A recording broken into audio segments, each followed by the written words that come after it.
Alors, ce qui attire votre attention, c'est ce graphique-là, n'est-ce pas? C'est la cité à 12 portes. En haut, il y a 5 portes. Et en bas, en tout ça, il y en a 12. Hein. C'est le corps physique et le corps intérieur. Ouais. Alors, les 12 voies d'accès à l'être intérieur, pas besoin de vous dire ce que c'est. Quant aux 7 voies d'accès du corps intérieur, vous avez les 2 narines, la bouche, les 2 oreilles, les 2 yeux. Hein. Et le reste de l'anatomie, la Judée, quoi. Judée, la Samarie, comme on disait autrefois, il y a 5 autres portes qui sont les autres voies d'accès. Alors, à mesure qu'on va poursuivre cet enseignement, vous allez comprendre ce que ça représente, ces voies d'accès au corps intérieur. Et alors ça, c'est donc la croix sertie dont il a été question la croix bijoutée, oui. Dans la première initiation théochristique. Exactement. Sur la méditation. Ça représente les chakras avec les sens spirituels qui sont éveillés dès que ces chakras sont mis en mouvement. Alors ces chakras-là sont des tourbillons d'énergie qui existent véritablement. On ne peut pas les photographier, mais on les voit. C'est dans le corps spirituel qu'ils existent. Ce sont des tourbillons d'énergie. Et le premier dont vous êtes conscient, c'est après que vous avez hérité votre glande pinéale, le chakra christique, le centre christique ici, la glande pinéale. Là, la connexion se fait avec la glande pituitaire, la fontanelle. Et dès que ces 2 glandes-là sont éveillées, vous avez accès à tous les autres chakras qui sont échelonnés tout le long de l'arbre de vie. Alors vous êtes conscient de leur mouvement. Vous les sentez vibrer véritablement. Vous sentez une énergie au point cardiaque, à la gorge, et tout le long de l'arbre de vie. Alors ça, c'est quand cet arbre de vie est éveillé, alors la sève morte jusqu'au centre christique. Et ceux qui ont subi cette application d'huile solaire sur la glande pinéale ont dû déjà constater qu'ils étaient conscients de leur champ magnétique ou de leur aura. Plusieurs ont dit, oui, j'en suis conscient. Dès que je me ferme les yeux et que je me pacifie, je suis conscient de celui-là. Et dès que celui-là est bien éveillé, bien irrité, là, vous sentez que votre périphérie n'arrête pas à la limite de votre os crânien. Vous sentez que votre tête est entourée d'une nimbe ou d'un halo. Vous le sentez véritablement. Un champ de force qui vous entoure. Et ce champ de force-là descend tout le long de l'épine dorsale pour éveiller, vous rendre conscient de tous les sens qui sont échelonnés là. Alors, c'est la première conscience du corps christique en vous, ça. Et quand ce corps-là est vraiment éveillé, le reste survient par surcroît. Alors, c'est le but ultime auquel on vise, d'éveiller ces centres endocriniens, comme la chimie les appelle, la physiologie les appelle. Ce sont les chakras, véritablement. Alors, ils existent pareil comme tous les autres centres existent. Alexandre, pour le bénéfice des gens qui ne sont pas là ce soir, puisque ça avait été annoncé pour le 15, cette conférence-là, qu'il y a bien du monde qui n'ont pas pu être prévenus à temps, qu'on l'avait avancé d'une semaine, est-ce que vous pourriez nous faire la description physique de la croix pour que ça reste sur la cassette pour les gens qui vont se la procurer? Voici, comme vous constatez, ce sont des bijoux. Au centre théocristique de l'Arizona, l'original est fait avec des bijoux véritables, qui a été fourni par plusieurs donateurs. Alors on a sur un fond violet, un fond violet qui est le plus haut point de la lumière solaire, n'est-ce pas? Quand votre corps astral est bien éveillé, alors vous êtes entouré d'un champ magnétique. D'abord blanc, hein, c'est le champ vital, ensuite ça violacé et orangé. C'est pour ça qu'on a mis la croix orangée et le violet qui l'entoure. Vous vous sentez, vous vous voyez véritablement comme un gros œuf de lumière violacée. Pas aussi violet que ça, mais on l'appelle magenta ou ultraviolet. Hein.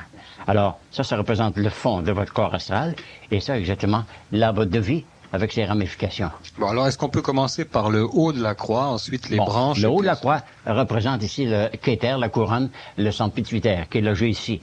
C'est le premier centre qui est éveillé à la naissance, parce qu'on a constaté, ceux qui ont assisté à des naissances, que le crâne d'un enfant naissant est ouvert, n'est-ce pas? Alors, ce centre-là, la fontanelle, se ferme.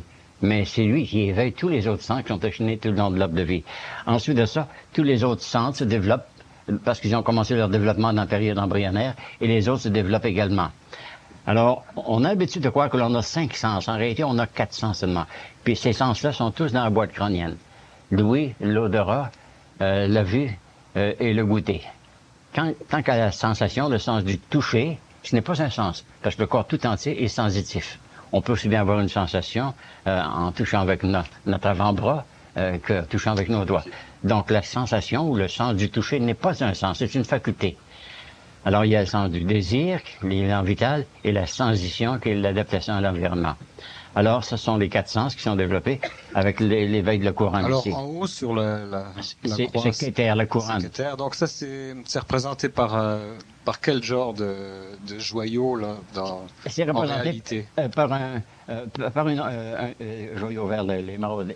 Une émeraude. Ouais. Une émeraude, L'émeraude, alors. oui. Et sur les branches aussi, Smaragdin. deux émeraudes. Sont smaragdins, sont émeraudes aussi. C'est deux émeraudes. Alors, deux Ceux-là émeraudes sont sur des chaque rubis. branche. Et ceux-là Et sont, ensuite, sont des rubis. 7 rubis. 7 rubis.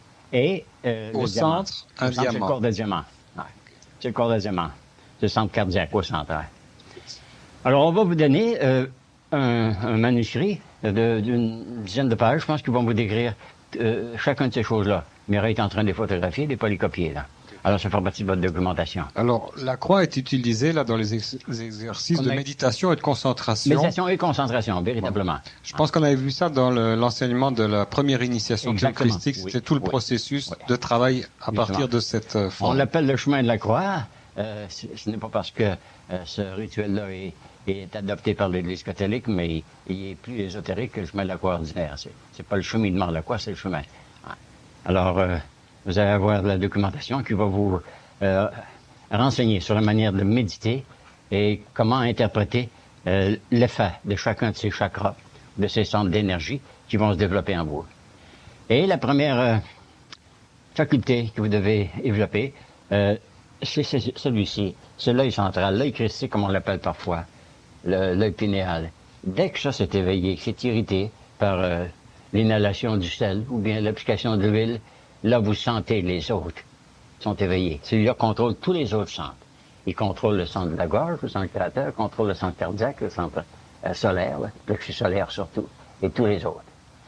Alors, ceux qui n'ont pas eu l'application d'huile, ne savent pas exactement donc c'est ça que je dis. Mais ceux qui l'ont eu, puis qui ont fait l'exercice qui consiste à se déboucher les tambours des oreilles et respirer par la gorge, en relisant vos yeux à la glande pinéale ici, savent qu'il se passe quelque chose dans votre tête. Votre aura, votre champ magnétique se dilate de la même manière que les tambours des oreilles sont ouvertes, ils sont dilatés. Parce que ces centres-là font partie de votre corps astral ou de votre corps spirituel et se développent et restent tout autour de vous en permanence par la suite, au lieu de rester gelés ou enfloués au centre de votre corps. Alors, ils sortent, vous pouvez les contrôler par la respiration. En respirant bilatéralement par les deux narines, là, vous sentez que votre corps se dilate. Tout votre corps, ce n'est pas rien que vos oreilles qui se dilatent, tout votre corps, tout dans l'épine dorsale. Là, vous dites, là, je m'étends à la ronde tout autour de moi. Finalement, vous avez conscience, la réalisation que vous êtes un champ de force, un champ de lumière, un champ d'énergie qui entoure toute votre anatomie. Alors, dès que vous êtes conscient de ce champ de force-là qui vous entoure, vous pouvez le contrôler à volonté et le diriger à volonté pour des fins bienfaisantes, vers autrui, vers autrui. Alors, il se passe des choses que ce n'est pas difficile, n'est pas facile à décrire adéquatement, mais il se passe des choses. Dès que vous émanez ce corps, vous l'irradiez, on pense à vous, malgré nous. Signifie-moi une projection de vous-même vers une personne avec laquelle vous êtes en affinité ou en sympathie. Même dans certains cas, on a vu des gens dire il se passe quelque chose. Alors, faire le silence, oui, très bien. Madame un tel pense à moi. Je n'ai qu'à faire le silence, je l'entends penser. Si, par exemple, elle verbalise ses pensées, au lieu de penser vaguement, simplement, elle prononce des paroles intérieurement, vous l'entendrez parler. Pareil comme un radio très bas, vous l'entendrez parler. Oui, très bien, continuez, je comprends. Alors, oui, vous êtes ouvert. Votre champ magnétique est vraiment ouvert, là. Hein? Votre appareil est ouvert. Vous captez toutes ces ondes-là. Puis vous pouvez les émettre également. Alors ça, c'est le but ultime, d'éveiller ce champ de force que vous êtes, hein, à travers la stimulation de la glande pinéale d'abord et tous les autres centres qui vont. Alors, les exercices que j'ai recommandés, c'est important de faire assez fréquemment, jusqu'à ce que vous soyez capable de le faire sans difficulté, qui consiste à vous ouvrir la tête, ni plus ni moins, tous les chakras de la tête, les deux, celui-là ici et celui-là qui est là-haut, hein, le pinéal, le pituitaire. Et ensuite ça, celui de la gorge, celui du cœur et le plexus solaire. Tout ça, ça viendra. Alors, on va entamer ce chapitre-là qui a pour titre le standard et la dimension parfaite. Alors, c'est certainement un des plus ardus, je trouve, oui. Qu'on va aborder. Il est un peu ardu, mais tout de même, c'est important parce que on vise un standard universel, le standard de l'être humain. Devrait être le modèle de l'être humain. Alors, on dit précisément ce que c'est. C'est l'entité christique qui réside en nous, que l'on doit éveiller. On doit absolument passer par la compréhension de ceci, même si c'est ardu. Oui, c'est aride un peu. On comprendra plus tard pourquoi il fallait passer par pourquoi ça. c'est universel maintenant. Il y a des standards pour tout. Le standard monétaire, c'est l'or, mais les standards humains, c'est l'aura christique. Hein? Bon. Ouais. Ok, alors on va commencer. Comme d'habitude, je vais lire un chapitre et puis vous allez faire un commentaire aussi. Alors jusqu'à présent, dans notre discussion, nous avons déjà indiqué la nécessité d'établir une unité de mesure qui décrit exactement la quantité et la qualité des services rendus et de la richesse produite. Nous n'avons donné aucun nom particulier à cette unité, puisque le nom est relativement peu important en tant que tel. Puisque cette unité ne sera pas confondue avec aucune autre pièce de monnaie, on ne saurait l'appeler un dollar, une livre, un sicle, un ergue ou une obole. Il serait possible de l'appeler un talent, parce que ce terme n'a pas seulement une dérivation biblique, mais il décrit aussi dans notre langage moderne le sens par lequel il prit corps. Bon, voici. Alors, si on emploie le mot talent, qui a une connotation spirituelle également, alors notre but dans la vie, c'est de faire valoir nos talents, n'est-ce pas? Il y a bien des références bibliques à ça, dans les Upanishads, aussi bien que dans les évangiles. Alors, mettre nos talents à profit, ne pas les laisser s'enfouir en nous. Alors, ce talent, c'est simplement cette réserve d'énergie spirituelle qui gît à l'état latent en nous, que l'on doit éveiller et la faire profiter en l'investissant dans tous les actes de notre vie. C'est ça que notre auteur veut dire. Par l'exercice des talents de quelqu'un, ses aptitudes, les talents, l'expression économique des aptitudes dans le service, sont créés. Le soi est ainsi homologué à l'environnement. L'intérieur devient la mesure de l'extérieur. De cette équation, avec son dénominateur commun, apparaît déjà une formule scientifique, dont le fondement est simplement déclaré dans Marc. Alors j'ai ici la référence biblique.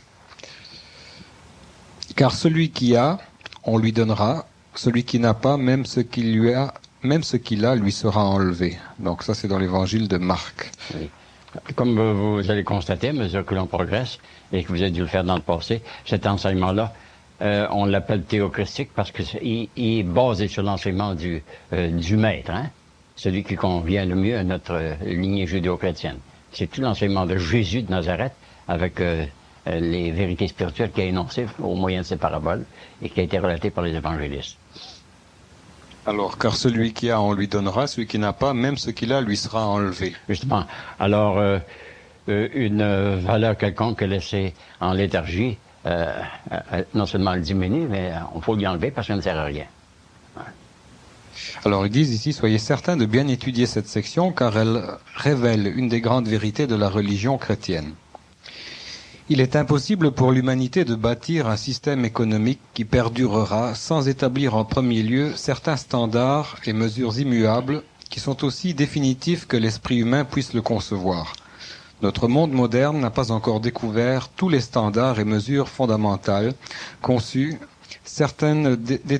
pardon, là il y a une ligne qui est sautée là. Tous les standards et mesures fondamentales qui sont au-delà de la fluctuation, bien que la science ait conçu certaines déterminations qui sont maintenant considérées comme étant fondamentales, particulièrement dans le domaine de la physique et de la chimie. Toutefois, avec tous les progrès qui ont été faits dans le champ des sciences naturelles depuis le XXe siècle, dans le domaine de l'économie, comparativement durant cette même période, un progrès presque insignifiant a été fait. Bien que l'économie soit une science aussi valide que la physique ou la chimie, la seule raison pour laquelle elle n'ait pas été acceptée comme science et pratiquée comme une vérité est parce qu'elle a été liée aux philosophies politiques dont les buts sont de contrôler la vie économique des individus, que ce soit pour le bien ou pour le mal. Et voici. Alors, ces talents, c'est non seulement c'est notre devoir, mais c'est notre privilège de les exercer et d'en faire bénéficier notre environnement. Alors, nous avons été mis sur Terre pour une fin. On aura beau dire, j'ai tout ce qu'il me faut, je ne manque de rien, ce n'est pas vivre, c'est simplement vivoter. Alors, c'est là que les talents doivent s'irradier à la ronde. Autrement, on ne vit pas du tout, on est des embûches pour le reste de nos Donc, confrères. on a à développer toute notre dimension créative, tout le potentiel de créativité. C'est pour ça que l'on veut atteindre le critère idéal, le barème d'être-té total, qui est la conscience christique. C'est le critère de l'homme, ça. Tant que l'homme n'a pas été christifié, qu'il n'a pas réalisé son essence solaire en lui, dont la fonction est de s'irradier à la ronde, de produire la vie, provoquer la vie partout, l'homme n'a pas vécu. Véritablement, il doit revenir maintes et maintes fois. Autrement dit, il n'y a que le Soleil qui n'évolue pas dans le système planétaire. Toutes les autres planètes sont sujettes à des mutations, des transformations. Justement. Mais le Soleil, c'est la mesure de l'esprit. Lui. Justement, et tout révolue autour de lui. Lui n'a pas évolué, il n'a qu'à s'irradier.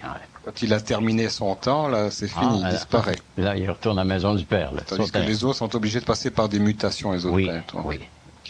Un médium d'échange ne subissant aucune fluctuation fera plus pour l'humanité, de façon constructive, que toutes les unités de mesure qu'une règle droite ne subissant aucune fluctuation. Mais aucun pays dans le monde n'ose adopter une telle unité de mesure économique, ne subissant aucune fluctuation, à cause du retranchement des idéologies qui est basé sur un privilège spécial. On parle d'un étalon de valeur générale, mais les mathématiciens, Malthus et bien d'autres ont essayé de trouver un étalon de valeur pour tout ce qui existe dans l'univers, mais c'est pratiquement impossible. C'est impossible. Alors, les lois de relativité qui avaient tenté à exposer ça mathématiquement, je ne dirais pas qu'ils ont failli, mais ils n'ont pas encore été mis en application. Alors, on ne peut pas tout réduire à un seul critère ou à un seul étalon de valeur.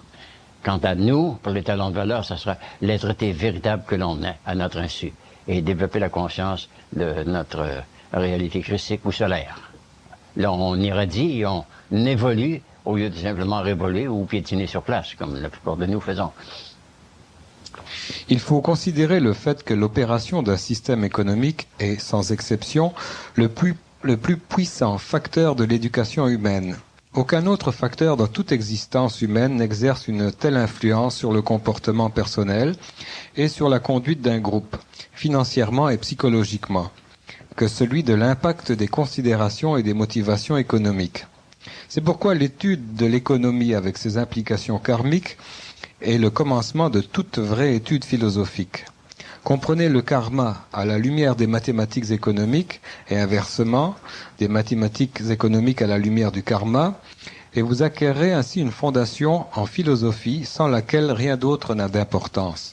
C'est précis. À la base de toute initiation, de toute religion, et de tout programme, de toute méthode d'amélioration de la race, c'est une économie bien partagée, n'est-ce pas? La religion, c'est de relier l'individu avec chacun de ses congénères et de relier la terre au ciel. Alors, ça, c'est une économie totale, hein, pour répartition générale. Afin d'établir cette fondation, on devra considérer une base adéquate pour un système de standards et mesures de dérivation cosmique. D'où l'obligation de noter certaines définitions et perspectives historiques qui furent acquises avant que ce nouveau système ne soit perceptible. Le mot standard fait référence à un modèle parfait dont la qualité est telle qu'elle le rend idéal pour comparer avec n'importe quel sujet ou objet inconnu sous considération. Le mot mesure, bon, on va s'arrêter là déjà, simplement sur la définition du mot qualité. Alors, si on prend comme le standard, le critère de l'excellence humaine comme le Christ, alors on va dire l'idéal de l'être humain, c'est d'être christifié, de devenir ce qu'il est à son insu. Alors, à travers tout son cheminement, il n'aura d'autre intention que de se diriger vers cette conscience solaire qui devra irradier à la ronde pour devenir véritablement un être humain, pas simplement un nominal, un bipède pensant. Alors là, il devient un soleil dans son environnement, une réplique de l'énergie solaire. Être christifié, ça veut dire être pleinement conscient? Pleinement conscient de l'énergie solaire que l'on détient à notre insu. Alors, ce n'est pas sans raison que je l'ai dit plusieurs fois que les anatomistes ont décrit le centre solaire comme le plexus solaire, n'est-ce pas? Alors, la fonction du plexus solaire, c'est de convertir l'énergie qui vient du très haut, du soleil, en énergie humaine. Mais en énergie humaine sous la direction de l'esprit humain. Hein? Et l'esprit humain, ce n'est pas simplement l'esprit collectif ou l'esprit social. C'est l'esprit subliminé. Hein? Alors, ça, c'est le but, c'est d'atteindre ce standard, ce modèle que l'on cherche à atteindre, à devenir. Hein? C'est l'imitation de notre modèle que l'on cherche à atteindre. Le mot mesure fait référence à une dimension parfaite dans la capacité d'exprimer la quantité et telle qu'elle la rend idéale pour marquer la différence entre les grandeurs, les distances ou les volumes. Oui. Maintenant, faire un unique barème ou un unique étalon de valeur qui aurait trait à l'espace aussi bien qu'au temps, aux distances, aussi bien qu'aux durées, ça serait pratiquement impossible. Mais si on a la conscience que tout doit se résumer à une seule réalité, la réalité c'est la vie solaire, la vie christique, hein? Alors là, on a tout homologué et tout englobé dans notre intention et dans notre cheminement à travers la vie. Je veux dire, mon but dans la vie, c'est d'irradier, de m'irradier, par comme le soleil s'irradie dans tout ce qui est existant sur la vie organique. Devenir un soleil. L'homme étant, je le disais, c'est une étincelle du brasier solaire, et l'étincelle doit s'irradier elle-même et unifier tout son environnement. Puisque nous avons déjà désigné l'esprit comme étant de caractère qualitatif et la matière comme étant de caractère quantitatif, nous pouvons voir prestement qu'une fois qu'une correspondance a été tirée entre les deux, un nouveau et un meilleur système de mesure aboutira, qui demeurera avec l'état progressif de la nouvelle humanité. Alors, on ne peut pas homologuer la quantité avec la qualité. Ce sont deux valeurs qui ne sont pas diamétralement opposées en réalité. Mais quand la quantité est devenue totale, alors là, elle atteint la qualité suprême. Ça, c'est pour le rendement de l'homme aussi bien que pour son cheminement à travers la vie. Alors, que la quantité d'énergie, la quantité d'expérience que l'on acquiert au cours de notre cheminement améliore sa qualité, là, on devient vraiment radiant. Alors, on n'est plus question d'être quantitatif, on est sommes qualitatif. Nous avons atteint, c'est vraiment ce standard de vie qui est de s'irradier à la ronde. L'expérience devient de l'expertise. Exactement, oui, c'est précis. Ce n'est pas sans rapport que nous indiquons ici qu'un type similaire de correspondance est maintenant tiré entre la gravitation et l'électromagnétisme dans le domaine de la physique, et qu'une simple formule unifiée expliquant l'opération de ce phénomène de dualité a été découverte. L'unification graduelle de concepts divers tels que ceux-ci fourniront la preuve croissante qu'il n'y a pas d'extrême irréconciliable dans la nature. Alors, les deux extrêmes doivent se réconcilier dès le début par le simple fait qu'ils sont deux aspects d'une même réalité, une réalité unique. Alors, c'est les deux pôles opposés d'une unique réalité. Et quand l'homme réalise cette conscience solaire, il devient conscient de sa nature solaire, là, il n'est plus question de réconciliation parce qu'il est unifié, totalement unifié. Pouvez-nous parler en détail un peu plus peut-être de la gravitation et de l'électromagnétisme? Oui, voici. Qu'est-ce que c'est qu'il veut dire? La gravitation, on a tendance à dire c'est le haut et le bas, n'est-ce pas? Mais en réalité, aux antipodes, il y a de la gravitation aussi, c'est le bas et le haut qui deviennent inversés, n'est-ce pas? Alors la gravitation, c'est tout dirigé vers le centre de la Terre, vers le centre de l'univers, vers le centre de notre être aussi. Et l'électromagnétisme? L'électromagnétisme, c'est l'affinité qui est entre deux forces opposées. Si elles sont de même nature, elles se repousseront. Alors, dans le magnétisme, il y avait le magnétisme ou l'amour cellulaire, l'amour atomique qui existe en toutes les entités matérielles. Alors, c'est exactement la même chose, seulement c'est faire la réconciliation des deux. La réconciliation se fait par deux pôles opposés. Vous dites si elles sont de même nature, elles se repoussent. Oui, elles se repoussent. Comment se fait-il qu'on cherche l'âme sœur à ce moment-là? On ne devrait pas la chercher. C'est parce qu'elle est en nous. Elle est en nous. On cherche l'âme sœur pour qu'elle éveille en nous. Alors notre compagne éveille cette femme qui est à l'état latent en nous. Et inversement pour la femme, l'homme éveille le mâle qui est à l'état latent en elle. Alors l'homme sœur, c'est l'homme jumelle. C'est son complément. Mais il existe déjà à l'état latent dans les deux sexes. Avant que nous n'entrions dans les méthodes plus modernes de mesure du poids, de la distance et du volume, je savais que ça serait aride, Oui. Il serait bien de considérer les méthodes de mesure utilisées par les anciens Israélites. Oh, c'est là qu'il y en a des termes. Oui. Je ne sais presque pas traduire, oui. Mais enfin, on va passer au travers, on a dit qu'on On a dû prendre une référence dans la Bible parce qu'il n'y a pas de terme dans le langage moderne pour traduire ces termes-là. Le seul qu'on a dit qui existe universellement, c'est le talent. C'est une pièce de monnaie également. Oui. Alors ces mesures constituèrent le moyen le plus simple possible qui fut établi pour faire des comparaisons quantitatives et servèrent très bien leur but pour lequel elles avaient été intentionnées, puisqu'elles dérivèrent de sources naturelles ayant le moindre degré de fluctuation connu en ces temps. La prêtrise estimait le poids en tenant compte du nombre de grains d'orge pris au centre d'un épi. Le mot guéra, le plus petit de ces poids, signifiait une fève ou un grain. Le guéra, en ces temps, était l'équivalent de 11 grains en argent. Donc, vous voyez qu'on a conservé ces termes-là. On a des grains, des drachmes, toutes ces choses-là. C'était des poids de céréales quelconques, ça. Puis on a toujours conservé ça. Ouais. 10 On guéras. peut dire aussi également, on a le pied de roi, comme Mireille disait quelque temps, il y a un item qu'on n'a pas pris. Pourquoi est-ce qu'on n'a pas pris le nez de Cyrano? Un pied de La roi. péninsule. 10 guéras faisaient un béka, ou 110 grains. 2 békas étaient l'équivalent d'un cycle, ou 220 grains. 50 cycles comprenaient un manet, ou 11 000 grains. Et 60 manets étaient l'équivalent d'un talent, ou 660 000 grains, tout en argent. Aujourd'hui, on a des boisseaux, hein? C'est le volume. Mais ce n'est pas la pesanteur, c'est le volume des choses. Mais c'était basé sur des denrées alimentaires, sur des céréales, ces choses-là. Okay. C'était permanent, ça.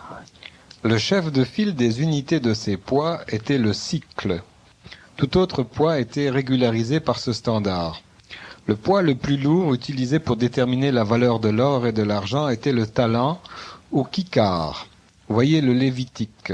Oui, c'est dans le Lévitique. Ça, hein? Toute estimation sera faite d'après le cycle du sanctuaire, c'est-à-dire 20 guéras au cycle. Ça, c'est dans le Lévitique. Dans le Lévitique, oui, facilement. Okay.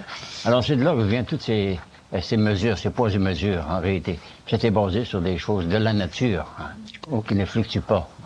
Alors, il y a d'autres références ici à la Bible. Dans l'Exode 38, un béka par tête, la moitié d'un cycle selon le cycle du sanctuaire pour tous ceux qui étaient assujettis au recensement depuis l'âge de 20 ans et au-dessus, soit 603 550 hommes. Ok. Dans Ézéchiel, où on reparle encore de ces unités de mesure, le cycle vaudra 20 guéras, 5 cycles seront 5 et 10 cycles seront 10. La mine aura chez vous 50 cycles. Ici, on a conservé encore deux critères de mesure. La mesure qu'on peut avoir du poids, n'est-ce pas? Puis l'autre, les mesures 3. Si je vous donne une livre de mercure, ben, ce ne sera pas 16 onces, ce sera 10 onces de mercure. Hein? Ah, je vous crois sur parole. Oui, parce que ce n'est pas le même critère que l'on emploiera. On appelle ça les mesures 3. Alors que l'autre, c'est j'achète du sucre, ben, ça sera les mesures à boire du poids, comme on dit. Ok. Hein? Alors, il y a ici une autre référence à la Bible. Ça, c'est donc dans Chronique. David prit la couronne de Melcom de dessus sa tête, elle avait le poids d'un talent d'or. Et il y avait en elle une pierre précieuse. Celle-ci fut placée sur la tête de David, puis il emmena le butin de la ville en très grande quantité. Okay. Alors, tous ces termes de poids et mesures dérivent de cette civilisation-là. C'était pris d'après les lois de la nature, les poids de la nature et les mesures naturelles. Le standard de valeur, entre parenthèses la qualité, était indiqué par le poids, entre parenthèses la quantité, dans cette période de l'histoire où nous nous référons. Les métaux utilisés pour déterminer la valeur de ces poids étaient l'or et l'argent. On peut trouver plusieurs passages dans l'Ancien Testament ayant trait à l'utilité de l'or et de l'argent comme mesure de valeur par le poids. Voir à ce sujet la 2e Chronique. Le roi d'Égypte le destitua de la royauté sur Jérusalem et imposa au pays un tribut de 100 talents d'argent et 1 talent d'or. Ouais. Maintenant, il y a une remarque que j'aimerais apporter, c'est que quand on a déterminé le poids atomique des éléments, on s'est basé sur ces données-là, des bases bibliques. Alors, cette table des éléments, le poids atomique des éléments est basé sur ces données-là. Alors, on ne peut pas varier. Alors, si elle a varié, c'est parce que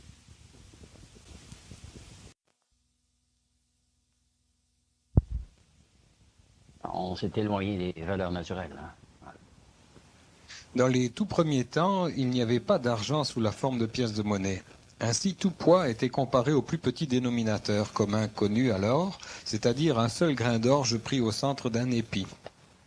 Plus tard, quand l'or et l'argent furent mis en pièces de monnaie, le guéra, le béka, le mané et le talent signifiaient un certain poids de métal, bien plus qu'un certain poids de grain. Autrement dit, le poids et la valeur furent liés ensemble comme un seul standard de mesure quand on l'appliqua à la valeur nette de l'or et de l'argent. Alors, on pouvait avoir dans une pièce de monnaie quelconque l'équivalent d'un boisseau de blé, disons. Alors, au lieu de faire l'échange d'un boisseau de blé, vous aviez une pièce de monnaie qui avait la même pesanteur et la même valeur atomique aussi bien. Bon. Alors, parce que c'était basé sur les quantités les plus minimes, majorées selon la valeur des échanges. Non, c'était vraiment scientifique, quoique aujourd'hui, on dit que c'était un peu farfelu, mais pas du tout. C'est ce qu'il y avait de plus scientifique. Parce que c'était basé sur les lois de la nature, les poids de la nature. Toujours plus tard, dans le cours de l'histoire, différents types de pièces de monnaie, d'or et d'argent, furent créés par différentes nations qui n'étaient pas toutes de valeur égale, n'étant pas de même poids. Cette diversité d'unités monétaires provoqua la nécessité d'échanges. Avec le temps, le système d'échange devint un champ fertile pour le tribut, portant des intérêts pris à forfait par confiscation. Des dirigeants corrompus altérèrent volontairement la valeur des pièces de monnaie.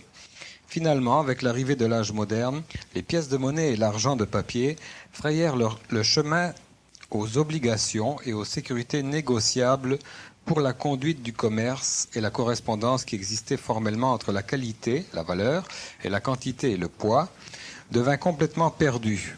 Bien que nous ayons les faits en main, il est difficile à croire que nous arrivions un jour à sortir de ce présent système de finances malsain et peu scientifique. Oui, c'est aussi la tragédie qui est arrivée au cours du cheminement de l'alchimie. On parle de l'or de 24 carats, d'un prix assez élevé maintenant. Mais on peut altérer l'or. L'or monnayable ne peut pas avoir 24 carats, et l'or de bijouterie encore moins, etc. Mais l'or, c'est le maximum de pureté. Bon. Alors on a altéré ça. Et en alchimie, c'est pour ça qu'on a condamné tous ces faussaires, tous ces souffleurs, qui, d'une valeur absolue de pureté, aussi bien que de rareté, est à ravaler au niveau des caprices de certains commerçants. Qu'est-ce que vous voulez dire exactement par exemple, si l'or monnayable devait avoir 24 carats, la pureté totale, alors qu'on l'a falsifié, comme le souffleur faisait, en Angleterre, en Espagne, en Hollande, surtout ça a commencé en Hollande, alors l'or n'était plus de l'or, c'était de l'or falsifié. Et toutes ces valeurs, succédanées, ils ont été falsifiés. Alors l'idéal, c'est ça, de les rétablir à leur valeur originale. De l'or, c'est 100% pur. C'est ce que l'alchimiste fait. C'est pour ça que l'or alchimiste est suprême, parce que c'est de l'or spirituel. Il n'y a rien de matériel ajouté dedans. Si on peut dire qu'il y a une différence entre l'or falsifié, comme étant matérialisé, et de l'or pur, étant d'esprit coagulé, simplement. L'or que vous avez fait, qui aurait été testé à McGill, 24 carats. C'était du 24 carats. C'était testé au spectroscope, puis il n'y a pas d'erreur, ça brûle là. Vous savez qu'on met le feu à un métal, oui. Et la fumée qui sort révèle quel est le poids atomique.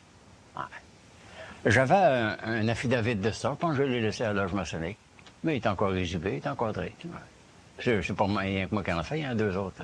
Un qui a été fait à Salem, aux États-Unis, puis un autre quelque part en Californie. Alors, on a dit, ça, c'est de l'or. Le reste, c'est de l'or falsifié. Une bague en or, c'est 14 carats, quelque chose comme ça. C'est pas riche. Alors, rien de pur dans ça. À l'état brut, un guérat d'argent serait l'équivalent de 2,73 cents US. Aux États-Unis, oui. C'est les monnaies américaines, oui. OK. Un béca d'argent à 27,37 cents US. Alors, toutes ces valeurs sont maintenant falsifiées. Oui. Alors, il s'agirait de revenir au critère universel que l'or, c'est pur, c'est 100%. Et que toutes les autres valeurs sont des sous-dénominateurs de cet élément primordial, qui est l'or. On l'accepte comme le prototype de la valeur totale. J'ai donné pour information les autres équivalences. Là.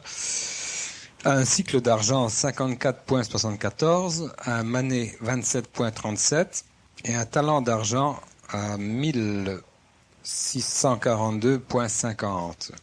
Un cycle d'or serait l'équivalent de 8,76 $, bien qu'un talent d'or en termes de monnaie moderne US équivaudrait à 26 280 $. Gardons cependant à l'esprit que toute valeur est relative et que Bien qu'aux États-Unis, la monnaie soit probablement la plus stable au monde, sa valeur fluctue journellement en valeur d'échange due aux pressions de l'inflation et de la déflation. Et le commerce international également. Alors, on doit faire affaire avec les valeurs de différents pays. C'est ce qui la corrompt. Hein? Mais l'idéal auquel on doit revenir pour la prochaine ère, ce serait d'avoir une valeur stable qui sera l'or. Ah, elle ne sera pas nécessairement monnayable, mais elle sera l'étalon d'or de la valeur. Hein? Est-ce qu'ils n'ont pas commencé en Europe à vouloir implanter une monnaie comme ça, l'écu d'or, c'est ça? Hein? L'écu d'or. Autrefois, on avait les louis d'or. C'était à 4,80 pièces, je pense. On avait des pièces de monnaie, des 30 sous qu'on appelle. C'était pas des 25 cents, mais c'était des 30 sous. Hein, des petites pièces d'or, toutes petites. Hein. Alors, ça s'était basé sur la livre d'or. Une livre d'or, la livre sterling. Hein. Hein. Alors, ça s'est disparu depuis bientôt 60 ans, 70 ans. Hein. Genre, je me souviens d'en avoir vu, j'étais tout jeune de ça. Une livre d'or, c'était gros comme les anciens 50 sous, ça. Hein. Alors, ça, c'était de l'or pur. Hein. Ouais. Ça circulait. On ne doit pas oublier aussi que le pouvoir d'achat de l'argent dans le début de l'ère chrétienne valait beaucoup plus qu'aujourd'hui, et bien que les gages furent minimes, un denier romain valant environ 7 cents, était le montant de compensation d'une journée de travail. Les prix aussi furent proportionnellement bas. En analyse finale, c'est la relation des prix et des gages qui détermine vraiment la valeur d'une pièce de monnaie en termes de ce que cette pièce peut acheter en valeur réelle. Ah, justement, ce qui veut dire qu'aujourd'hui, il n'y a pas de valeur stable. Hein? Tout est facultatif, tout est arbitraire. Hein? Alors, ça dépend de la commodité, puis ça dépend du caprice de ceux qui manipulent les valeurs travail et les valeurs récompense ou compensation. Un système comme celui qui existe aujourd'hui ne peut pas durer éternellement. Mais non, c'est impossible. Oui. Il est tronqué au départ, oui. Faussé. Ben donc, on attend à la fin du siècle pour avoir ce grand changement. Puis ça va prendre peut-être encore un 50 ans, un demi-siècle, hein, avant que ça soit établi universellement. Ça va commencer en Amérique. Alors, tout sera détruit et la bourse, ben, ça ne sera plus la bourse, ça sera un établi général. Hein. Et dans le moment, on joue, hein, on fait fluctuer l'or tant on veut. Et l'agent américain profite de son avantage pour majorer ses coffres. Vous pensez qu'on assiste aux derniers instants du système économique actuel? Avant la fin du siècle, ça sera la fin de ça. Ça sera une bénédiction pour toute la race. Hein? Pas rien que pour l'Amérique, mais pour toute la race. Là. Définitivement. Nous avons déjà dit qu'un... Je ne sais pas si on l'a déjà dit, en tout cas, nous avons déjà dit qu'un talent était l'équivalent de 660 000 grains d'orge en poids. Okay. Oui. On utilisait aussi les grains de blé pour fin de mesure de poids. D'après les records historiques, nous apprenons que les talents égyptiens, hébreux, olympiens, alexandriens, grecs et romains étaient l'équivalent de 655 566 grains de blé. Un 60e de talent était l'équivalent d'une mine. La mine alexandrienne était l'équivalent de 5463 grains et celle des Grecs asiatiques et des Perses était de 5015 grains. Cette dernière était aussi l'équivalent d'une libra, livre, qui à son tour égalait 12 uncias, onces romaines. C'est de 2 sous environ. Ouais. Alors, tout ça, ça a été manipulé au cours de 2000 ans, ou presque, hein, disons 1800 ans. Alors, c'est ça qui a fait le désordre dans l'économie mondiale. Non seulement le désordre, mais la misère. Hein? Ah. Alors que l'or devra toujours être aurique, n'est jamais fluctué, n'est jamais changé de valeur. Et les denrées que l'on peut acheter avec de l'or sera toujours l'équivalence, exactement. Alors ça, c'est l'état que la nouvelle civilisation doit atteindre avant de dire, là, on vit vraiment, non pas simplement piétiner sur un pied ou sur l'autre. Hein.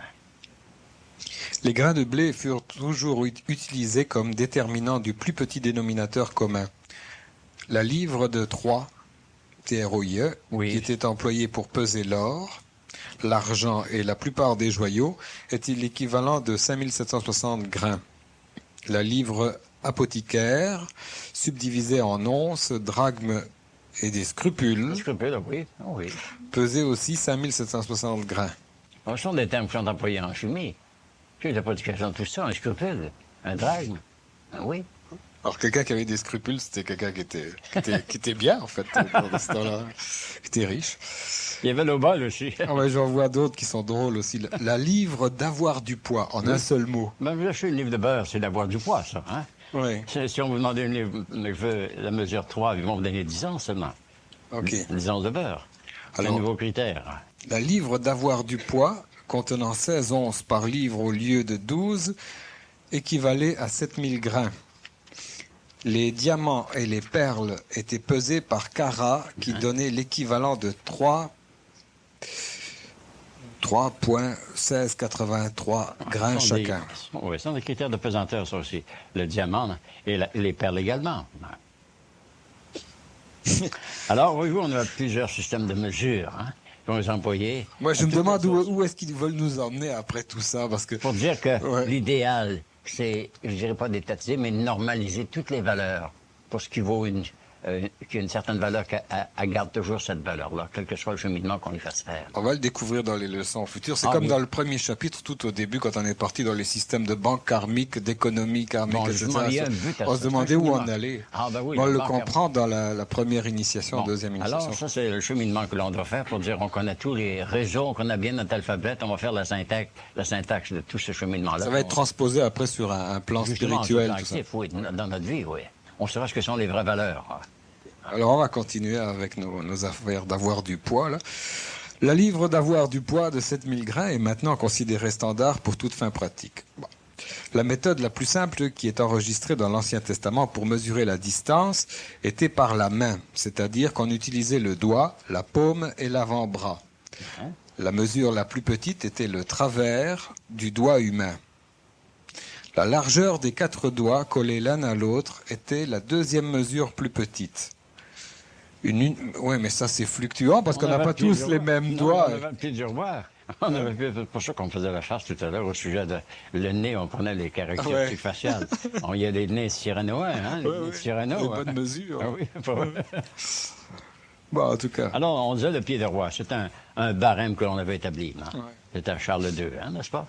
Qui avait décidé ça. Alors, la distance de son pied, c'était standard. OK. Une unité plus large de mesure était l'empan de la main qui était déterminé en prenant la distance entre le pouce et le petit doigt, quand la main était totalement étendue. L'unité la plus large dérivant du corps humain était la coudée, la distance calculée entre le coude et l'extrémité du doigt central, le majeur. La coudée égyptienne, hein, ça a commencé avec Ramsès. Hein?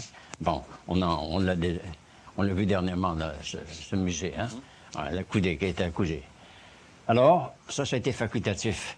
Et on a joué beaucoup avec ça, au détriment des vraies valeurs. Ce qui étaient les valeurs standards. Hein? Bon. Un doigt était l'équivalent de 3/4 de pouce, voire Jérémie. Bon, ça La hauteur de chaque colonne était... Déjà, à ce moment-là, dans ce temps-là, il souhaitait mettre de l'ordre dans tout ça.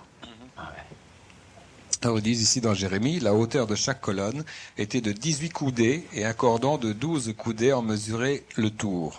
L'épaisseur était de 4 doigts et elle était creuse. Pour le temple, oui. 4 doigts équivalaient la paume ou environ 3 pouces et demi, voire l'Exode. Alors dans l'Exode, ils disent, tu lui feras tout autour un châssis large d'une palme et tu mettras à ce châssis une couronne d'or tout autour. Ouais. Maintenant, vous voyez que c'est pas aussi improbable que ça. Là, on commence à prendre abandonner le système que l'on avait depuis longtemps. Et on prend le système métrique, n'est-ce pas? Alors, on veut l'établir, le système métrique, qui est plus logique, hein? Alors, c'est juste dans les mesures d'avoir du poids, n'est-ce pas? Hein? Les mesures de longueur également. Mais quand on aura un système standard, que ce soit métrique ou autrement, alors, ce sera la même chose que vouloir établir le système métrique à travers toute la planète. Un seul système. Pour les valeurs monétaires, aussi bien pour les valeurs de denrées, pour les valeurs de terrain, quoi que ce soit. Un seul système de mesure basé sur les lois naturelles. Puis c'est à ça que ça vise. Alors, on a fait le premier pas en voulant établir le système métrique, là. Puis on l'impose même, hein. 3 paumes équivalaient à l'empan, ou environ 9 pouces et demi, voire l'Exode. Il sera carré, plié en deux, sa longueur sera d'un empan et sa largeur d'un empan. Voilà, il parle du pectoral du jugement. Alors, toutes ces valeurs-là vont être unifiées, afin que on n'aura pas un système métrique ou un système désuète, comme on l'emploie encore dans certaines choses. Hein.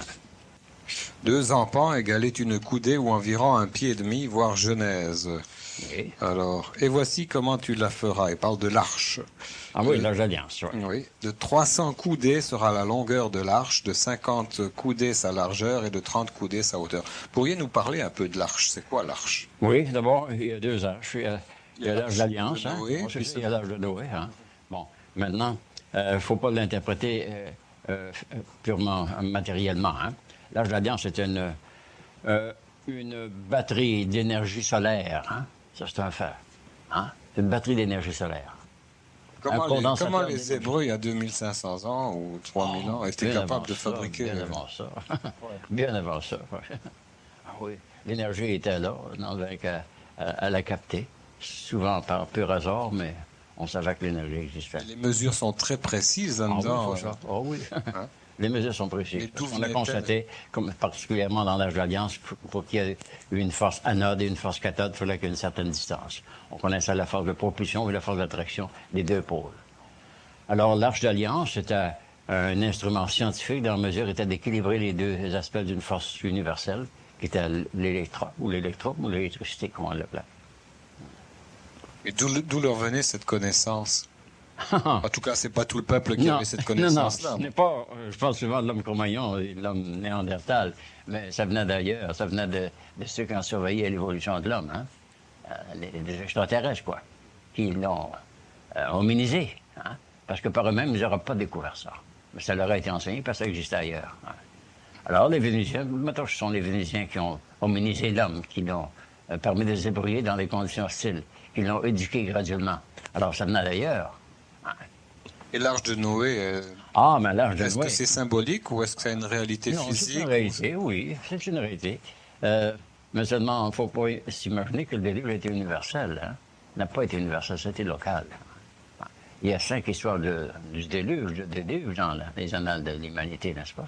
Un déluge de Deucalion, vous avez entendu parler sans doute. Hein? Puis il y en a plusieurs autres aussi. Dans toutes les Bibles des anciens, on parle de certains déluges. Il y a toujours eu des déluges de précipitations prolongées, qu'on fait des inondations prolongées également, puis des dégâts considérables, mais ça n'a pas été universel, il n'y a pas d'erreur. Vous n'avez rien à rajouter là-dessus sur le déluge? Non, on pourrait en ajouter, mais on ne fera rien que qui sont les conjectures. Oui, mais les fils de Noé qui sont dans cette arche-là, est-ce que ça symbolise quelque chose d'autre que des entités personnelles? Oui, ce sont les races qui ont survécu à ces déluges, mais pas nécessairement des individus qui ont été bâtis sur des villes. Hein? Donc, le Sem, ça représente les Sémites? Les Sémites, précisément. Oui, c'est des ethnies, des groupes ethniques, quoi. Mais on a tendance à interpréter la Bible au pied de la lettre, hein? Mais il faut faire un peu de cabale, hein? Puis la guématrie aussi. La guématrie, oui, il y a des chiffres. Ouais. Oui, c'est étonnant aussi. Toutes ces mesures-là ont une signification pareille comme dans votre guématrie, hein? Bon, on va revenir à nos scrupules. Oui.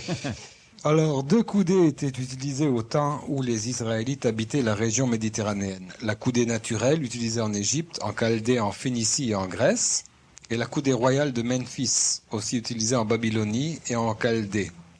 La coudée naturelle équivalait à 6 paumes, 2 empans ou 1 pied et demi, 18,24 pouces. Ça sont les mesures de la paume, c'est la bande de main. Okay. Ça, ouais. La coudée royale équivalait à 20,67 pouces. Les Grecs utilisaient le pied humain comme base de mesure. Celui-ci fut divisé en 12 pouces par les Romains.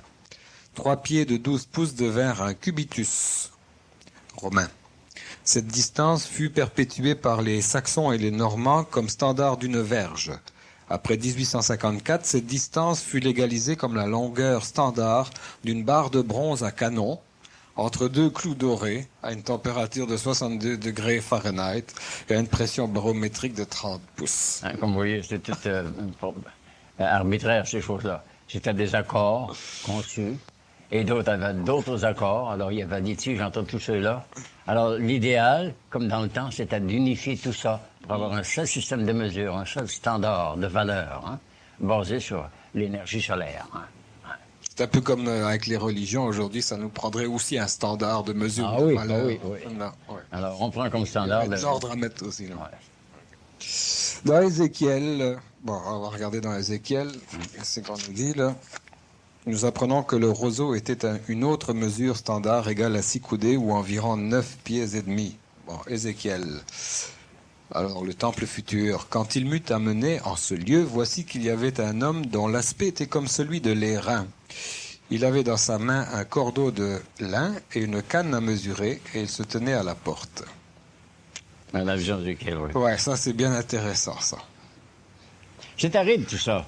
Mais le but de cette déviation-là, si on peut l'appeler, c'est pour nous faire réaliser qu'il y a tellement de désordre dans la représentation des valeurs qui sont à disposition des êtres humains et qu'il y a de la confusion.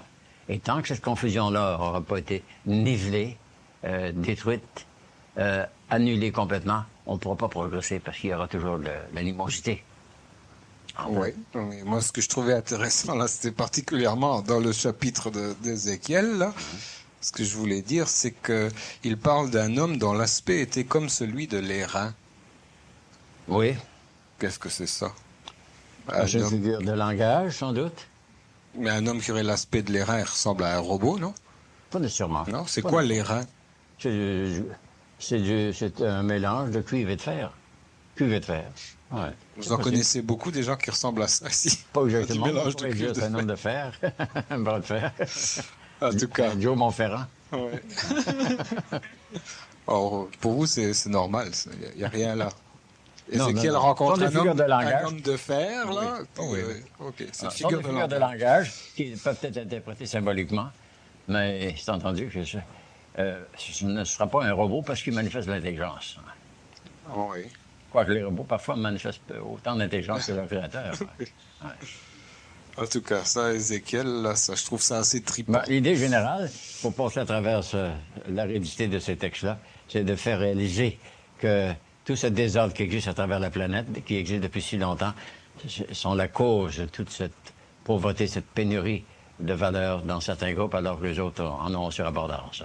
Et établir, avec le cours du siècle, un système de valeurs, de mensuration, de poids et mesures qui mettront l'ordre à travers toute la planète pour qu'il y ait une seule denrée de valeur. Là, on va laisser tomber Ézéchiel et ses rencontres du troisième type. Là. Oui, ben oui. La description qu'il nous donne de son engin spatial, elle ressemble beaucoup à celle que... Ah, c'est quand je dis qu'on arrête d'en parler qu'il commence. C'est fantastique. J'ai compris comment ça fonctionne, la mécanique. Voilà. Alors, n'en parlons pas, mais parlons-en bien. Ah. OK. Qu'est-ce qu'il voit, Ézéchiel, là? Il voit un avion. C'est un avion, définitivement. Ouais. C'est un hyperavion. Mais il semble qu'il dit qu'il voit une espèce de séraphin ou un chérubin. Oui, mais regarde, il y a des roues. Avec des ailes repliables. Il y a des roues qui tournent, des roues à l'intérieur, des roues, des engrenages. Puis il décolle dans un bruit d'enfer. C'est bizarre pour un ange, ça. Absolument. Ouais. Ah ouais. Puis il monte à l'intérieur de l'ange, oui. Hein? Maintenant, Yahvé, Yahvé, c'est une machine aussi bien qu'un être que c'est le verbe avoir au passé aussi. Oui. Alors, ça, si on interprète ça au pied de la lettre, oui. On est foutu dès le début. Excusez l'expression. On ne sait pas quoi s'en tenir. Hein? Alors, il faut dire, il n'y a pas des figures de langage qui nous frappent l'imagination. Mais il y a une vérité cachée derrière tout ça. Parce qu'ils ont été quand même frappés plus que l'imagination avec ça, parce qu'ils ont été lancés des charbons ardents sur une ville, donc absolument, des bombes. Sodome, Gomorrhe, tout ça, ben oui. Ah oui. Bon, c'est des figures de style aussi. Dans les alentours de Sodome, n'est-ce pas, que le sable est calciné comme du verre, n'est-ce pas? C'est ce qu'on a fait à Bémini, hein? Puis... C'est des figures de style. Oui, des figures de style, mais ça mettait le feu partout, quoi. Ouais. OK. Bon, nous lisons à propos d'une ligne d'arpenteur. Celle-ci marquait une longueur d'environ 140 pieds. Puisqu'une coudée équivalait environ à 1,5 pied, 2 tiers d'une coudée naturelle équivalait à 1 pied. Le poids d'une coudée carrée d'eau totalisait un talent ou 655,566 grains de blé. Oui. Ça... Il y avait la coordonnance même dans ça. Comment il faisait pour s'y retrouver, en tout cas? Dans le temps, il y avait un théorème qui ressemblait beaucoup à celui qu'on appelait le pont des Andes dans notre jeunesse. Hein? Le carré bâti sur l'hypoténuse d'un triangle à quand, vous vous souvenez, est égal au carré bâti sur les autres. Ils employaient ce critère-là pour déterminer les valeurs. Hein? Alors, c'était la formule 3, 4 et 5. Hein? Ouais. Mais ça existait, quoi qu'on l'a. Même avant Pythagore. Alors, je sais pas où on en est dans les grains de blé, là, 655,566.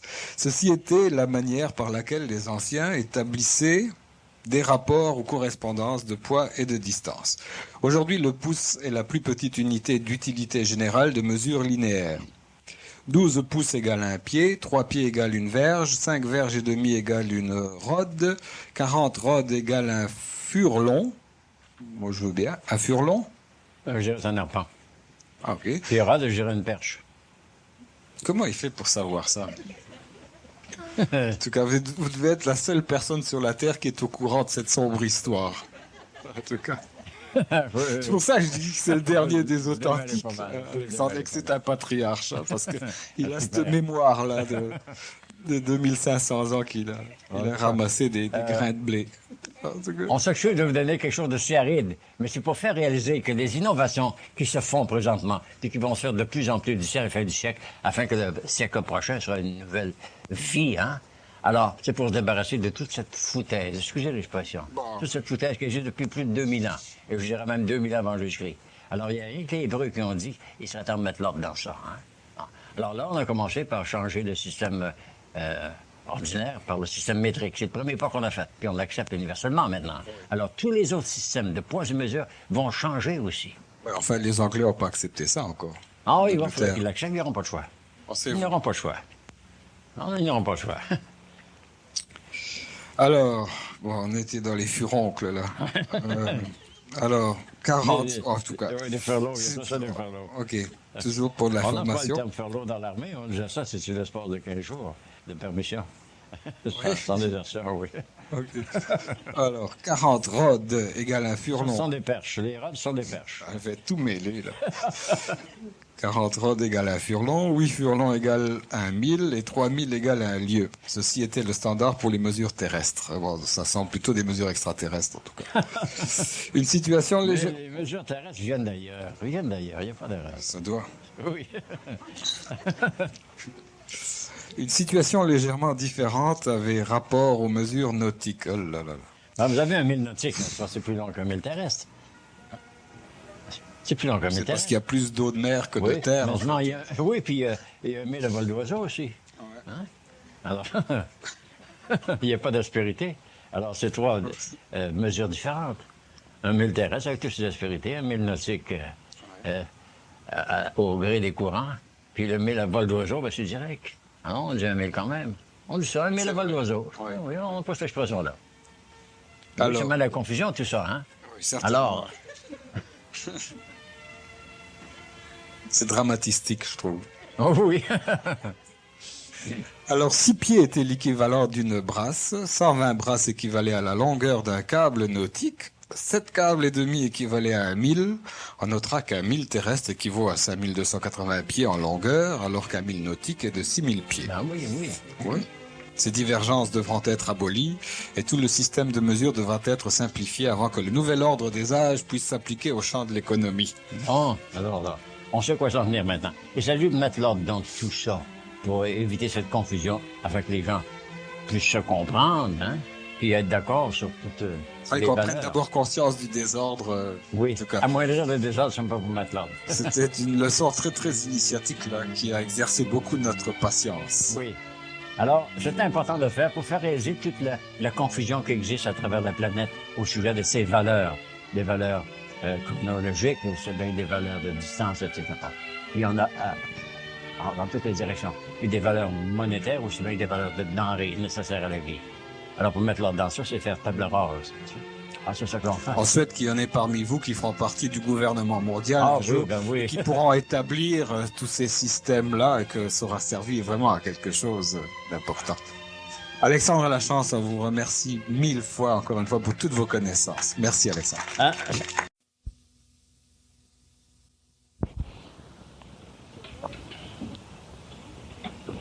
Alors, comme c'est un sujet très particulier ce soir, et puis il peut pas y avoir beaucoup de questions concernant ce système-là, il y aurait qu'Alexandre Lachance qui pourrait poser des questions, je pense, et donner les réponses, les formuler en tout cas.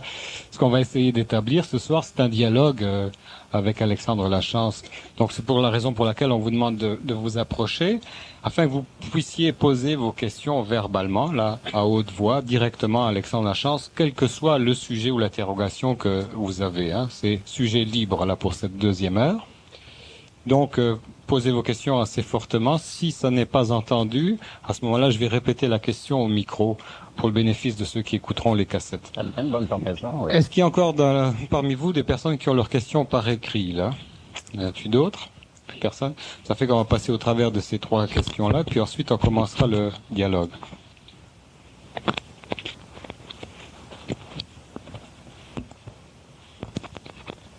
OK.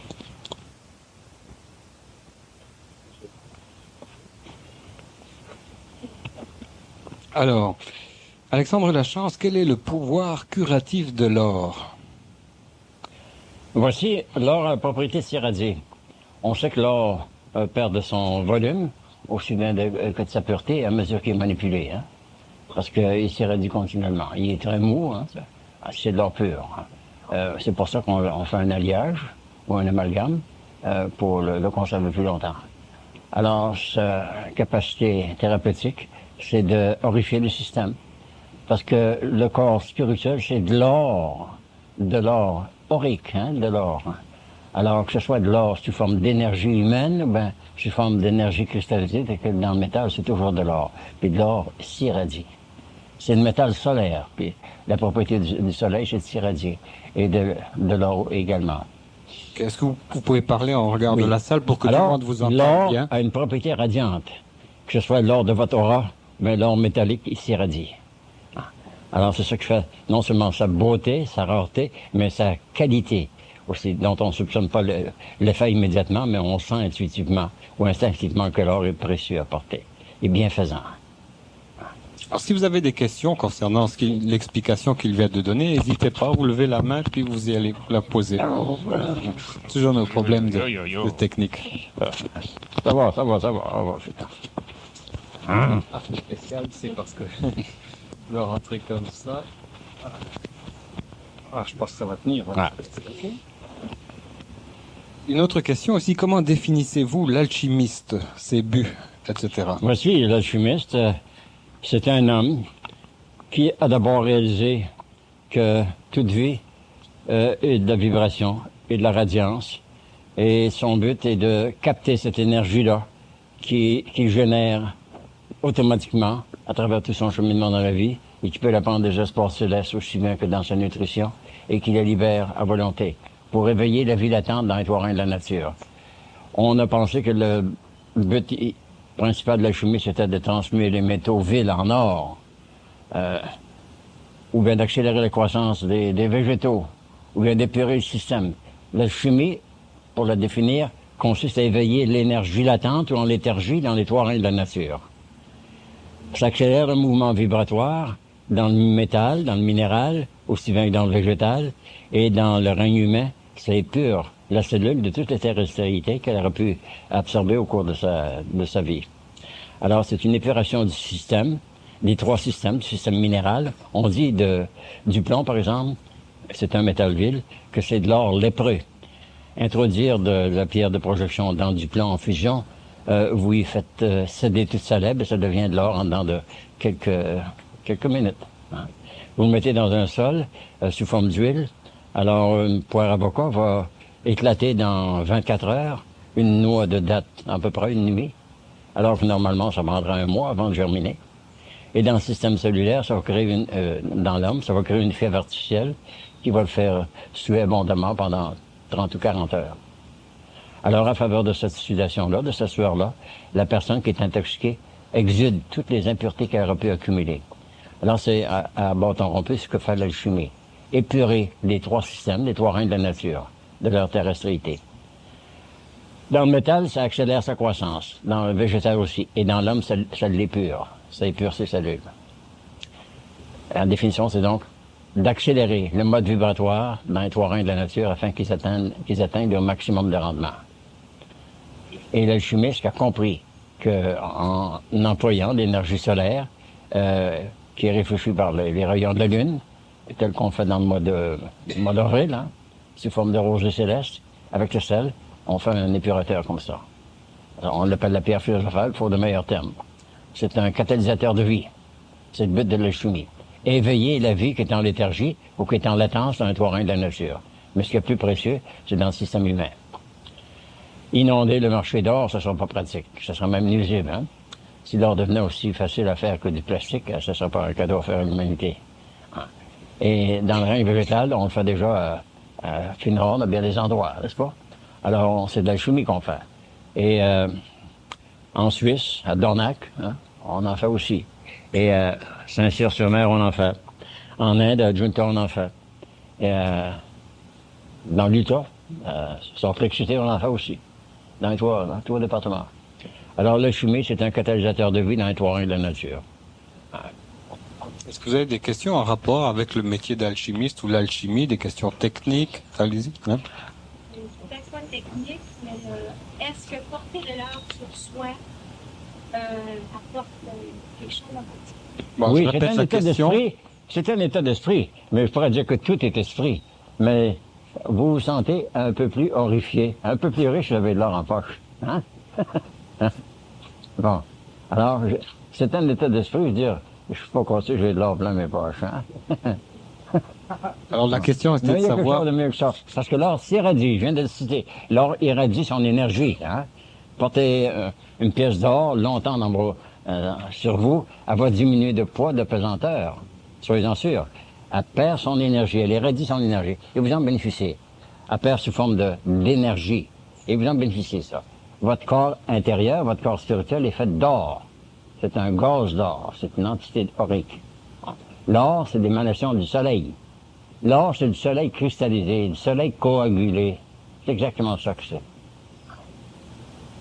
C'est pour ça qu'il y a tant de valeur. On ne comprend pas la raison pour laquelle il est si recherché. La raison insoupçonnée, c'est ça, que l'or s'irradie, paraît que le soleil s'irradie. Les pharaons devaient le savoir. Non, pardon? Les pharaons devaient le savoir. Ah oui, le savoir, oui, ah oui. Alors, toutes les valeurs solaires sont des valeurs auriques. Ouais. On compare toutes les planètes, on assimile toutes les planètes avec un métal quelconque. Mercure, ce sera la planète la plus près du Soleil. Le cuivre, ce sera Vénus. Mars, ce sera le fer. Jupiter, ce sera l'étain, etc. Alors, l'énergie solaire se convertit en différentes formes d'émanation selon les plans de conscience qu'elle occupe. Le mercure, c'est de l'or aussi, mais c'est de l'or qui n'est pas encore coagulé. Hein? C'est plus facile de convertir du mercure en or que de convertir du fer en or. Parce que le fer, c'est déjà loin, c'est chez Mars, à part de Mars. Mais la manière la plus facile de faire une projection, c'est sur du mercure, à 300 degrés à peine. Alors, ça se fait dans 10 à 12 minutes. Même parfois à froid. On a vu faire ça à froid. Moi, je ne l'ai pas fait, mais un nommé Siliani a converti du mercure à froid en or. Alors, l'or, c'est le métal solaire. Il est radiant. C'est toutes ses formes, même sur la forme solide. Oui, madame, là, d'abord. Monsieur, oui, madame. À propos de l'or, justement, j'ai lu quelque part que quand on porte de l'or, il faut aussi porter un métal négatif, de l'argent ou autre chose. Est-ce que c'est exact? Je suis pas en mesure de discourir sur ça. J'ai déjà entendu dire ça, mais je n'ai pas constaté. Je n'ai pas constaté. Si c'était sur le métier du fer, par exemple, avec de l'or, ça le coagule, ça l'empêche de s'irradier. Le fer, c'est négatif, hein? Ouais.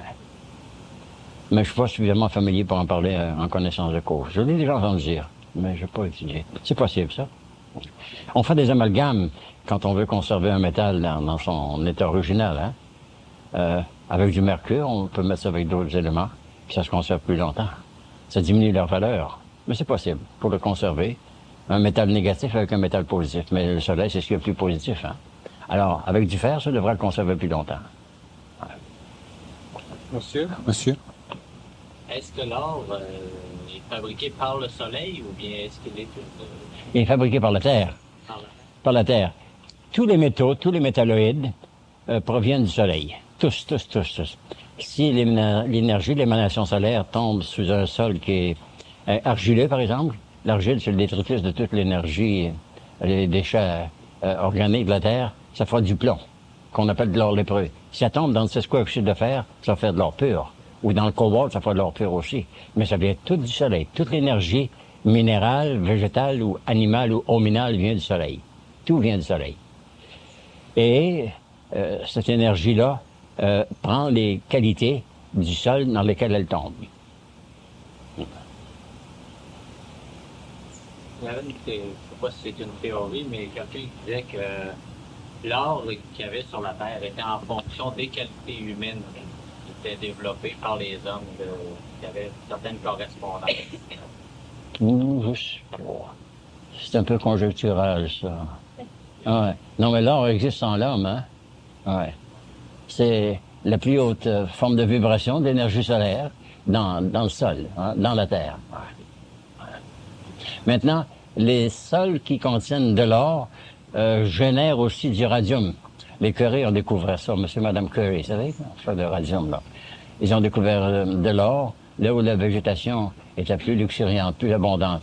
Et en même temps, ils ont dit, ben, si la végétation est abondante, c'est parce qu'il y a de l'or et du radium. C'est comme ça qu'ils ont découvert le radium, à proximité des gisements d'or. Ouais. Mais le radium est plus précieux que l'or, hein? Donc, il est plus rare. Oui, ben oui.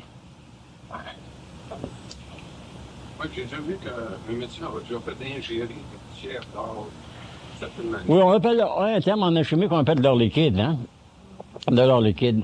L'élixir que l'on fait à la troisième transmutation, dans l'œuvre au rouge, ce n'est plus moins une huile. Vous en prenez une petite quantité, une très petite quantité, mais c'est de l'or véritablement. Vous avez dilué ça dans un bouillon quelconque ou dans une coupe de vin, du vin tiède, et c'est véritablement de l'or sous forme de particules que vous buvez. Ben, Merci. Vous donnez des poussières, la poussière. poussières. La poussière, non, je ne croirais pas. Je ne pense pas.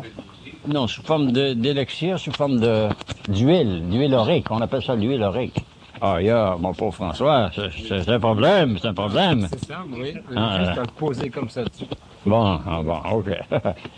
Non, le prendre en poussière d'or, ça sera difficile à assimiler, parce que le métabolisme ne se fait pas directement avec les métaux. Il faut que les métaux soient désorganisés avant qu'ils puissent être assimilés par le système.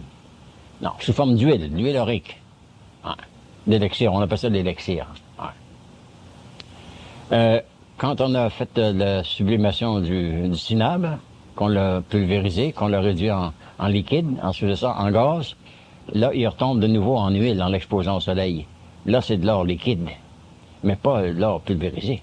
Il n'est pas pulvérisé. Il est vraiment liquide. C'est une huile aurique.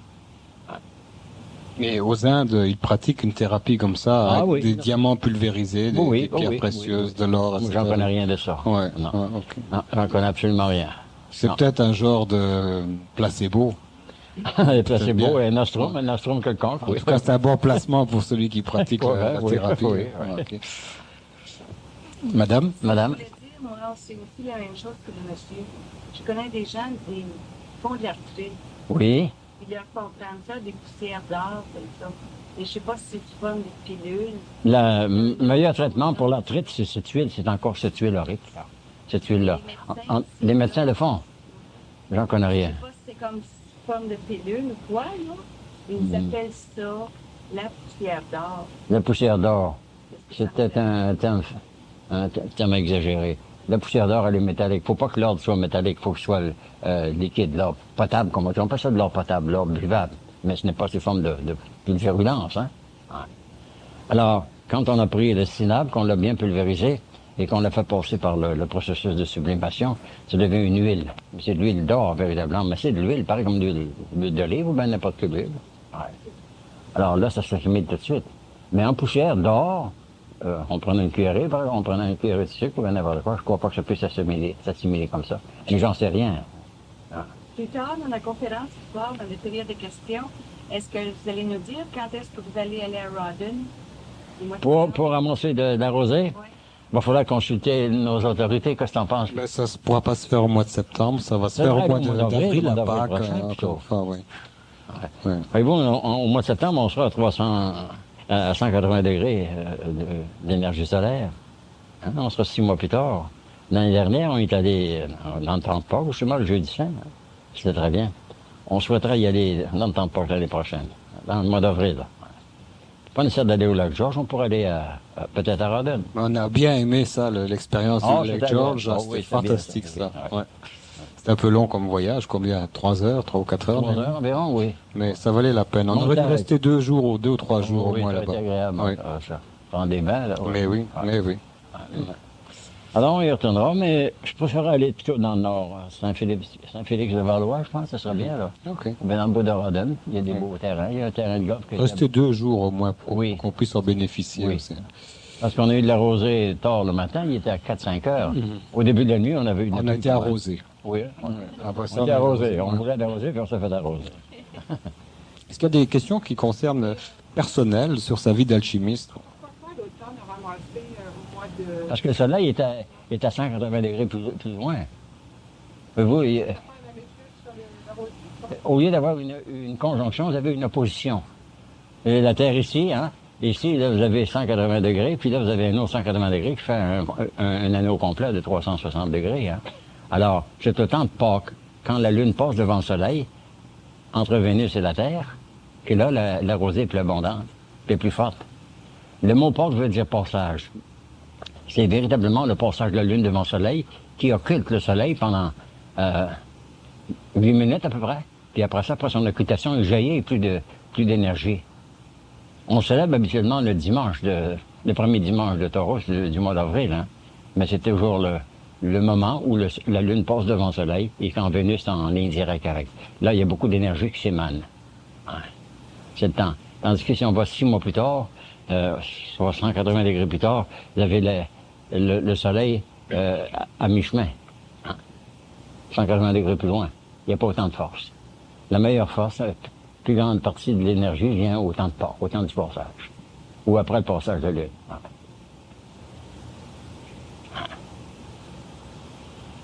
Bon, j'ai une question ici. Quelle est la différence symbolique entre l'étoile à 5 branches et celle à 6 branches?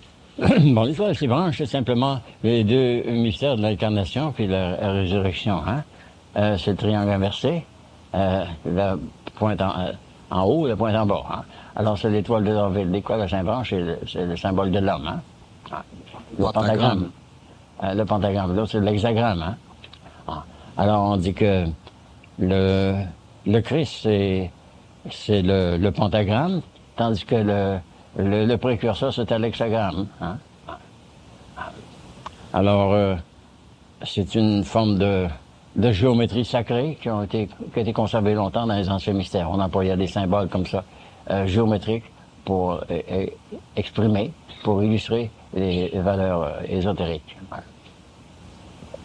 On dit par exemple que Jéhovah, celui qu'on a donné comme Dieu le Père, c'était le tétragramme, hein? L'Élohim tétragrammaton, tandis que le Christ c'était le pentagramme, qui était l'homme complet. Alors, ça, ces symboles-là, on employait ça dans les anciens mystères, le mystère de Samothrace, le mystère d'Éleusis et tout ça. C'est des symboles. Tu as des questions en relation avec les sociétés secrètes oui, aussi, ou n'importe quoi, du coup. Monsieur? Vous disiez tout à l'heure que vous étiez végétarien. Oui. Le temps que vous étiez dans l'armée, que vous étiez correspondant de guerre, Oui. vous servez des postes spéciaux ou quoi? Non, je voyageais.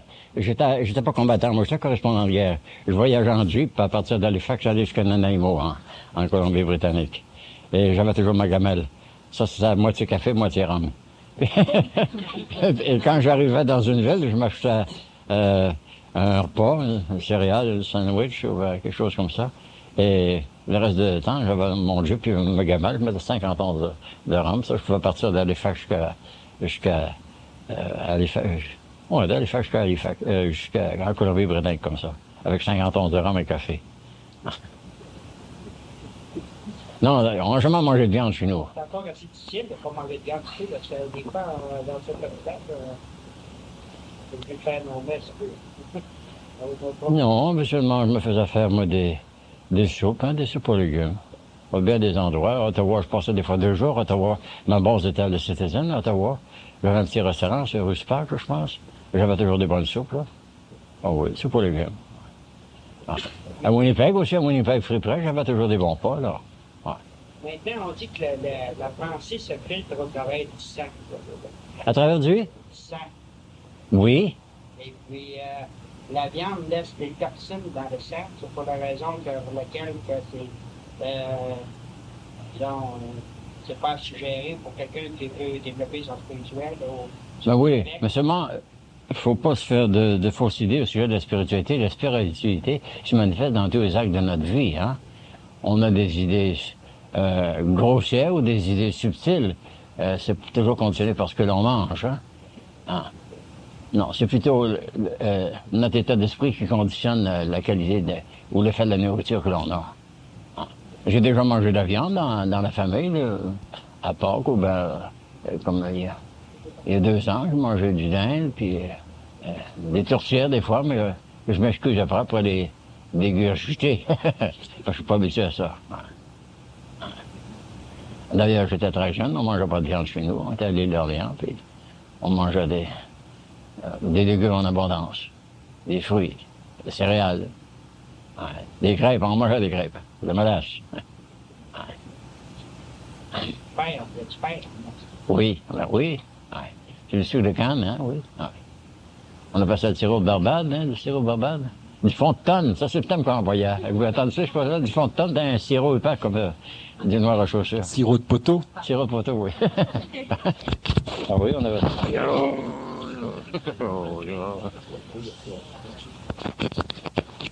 Il s'enfile pas, il faut le mettre en face pour le forcer. Aïe, aïe, aïe, aïe. T'as beaucoup de mérite, Bon. Oui, du fond de tonne, on a mangé du fond de tonne. Madame? Je porte une chaîne en or et un cristal en plus. Oui. Et l'argent. Est-ce que ça fera le conflit? Je ne crois pas. Non. Il y a beaucoup qui vont parler sur les propriétés psychiques des métaux et des pierres. Il y a certainement des pierres qui ont une radiance quelconque. Mais dire telle pierre produit tel état d'esprit et tel autre produit un autre état d'esprit, c'est difficile à dire. On peut créer un tas de fantaisies à ce sujet-là. Je sais par exemple que j'aime mieux regarder un diamant que regarder un petit caillou ordinaire. C'est plus beau, hein? Ça réfléchit la lumière. Alors, ce qui fait la valeur des pierres, c'est l'effet que ça a sur notre vision, je crois. Hein? Un beau diamant, c'est beau à voir. Hein? Un émeraude, c'est beau aussi. Hein? Alors, c'est plutôt un effet psychique qu'un effet physique, je dirais. Hein? Hein? La perle, par exemple, qui est une pierre animale, hein? A un effet, certainement. Hein? Une perle, c'est le produit d'un animal, de l'huître, hein? Ouais. Même les perles artificielles que l'on fait par alchimie, on prend le nacre de perles dans une huître, puis en mettant de l'élixir dans cette huître-là, on fait décoller le nacre qui est dedans. On la fait tourner, puis on fait refroidir. Ça fait une pierre artificielle, mais c'est une pierre animale que vous avez faite. Ouais. Souvent, ça éclate. Quelqu'un, j'ai entendu dire qu'il y a des pierres artificielles faites de nacre de perles provenant d'huîtres éclataient sur des personnes quand il y avait trop de chaleur. Non, ils avaient porté trop longtemps. Parce que ce sont des pierres animales. Quand une huître s'ouvre puis qu'elle absorbe un grain de sable pour éviter l'irritation, elle dégage quelque chose, une sécrétion. Puis cette sécrétion-là, c'est ça qui fait la perle que l'on trouve dans l'huître parfois.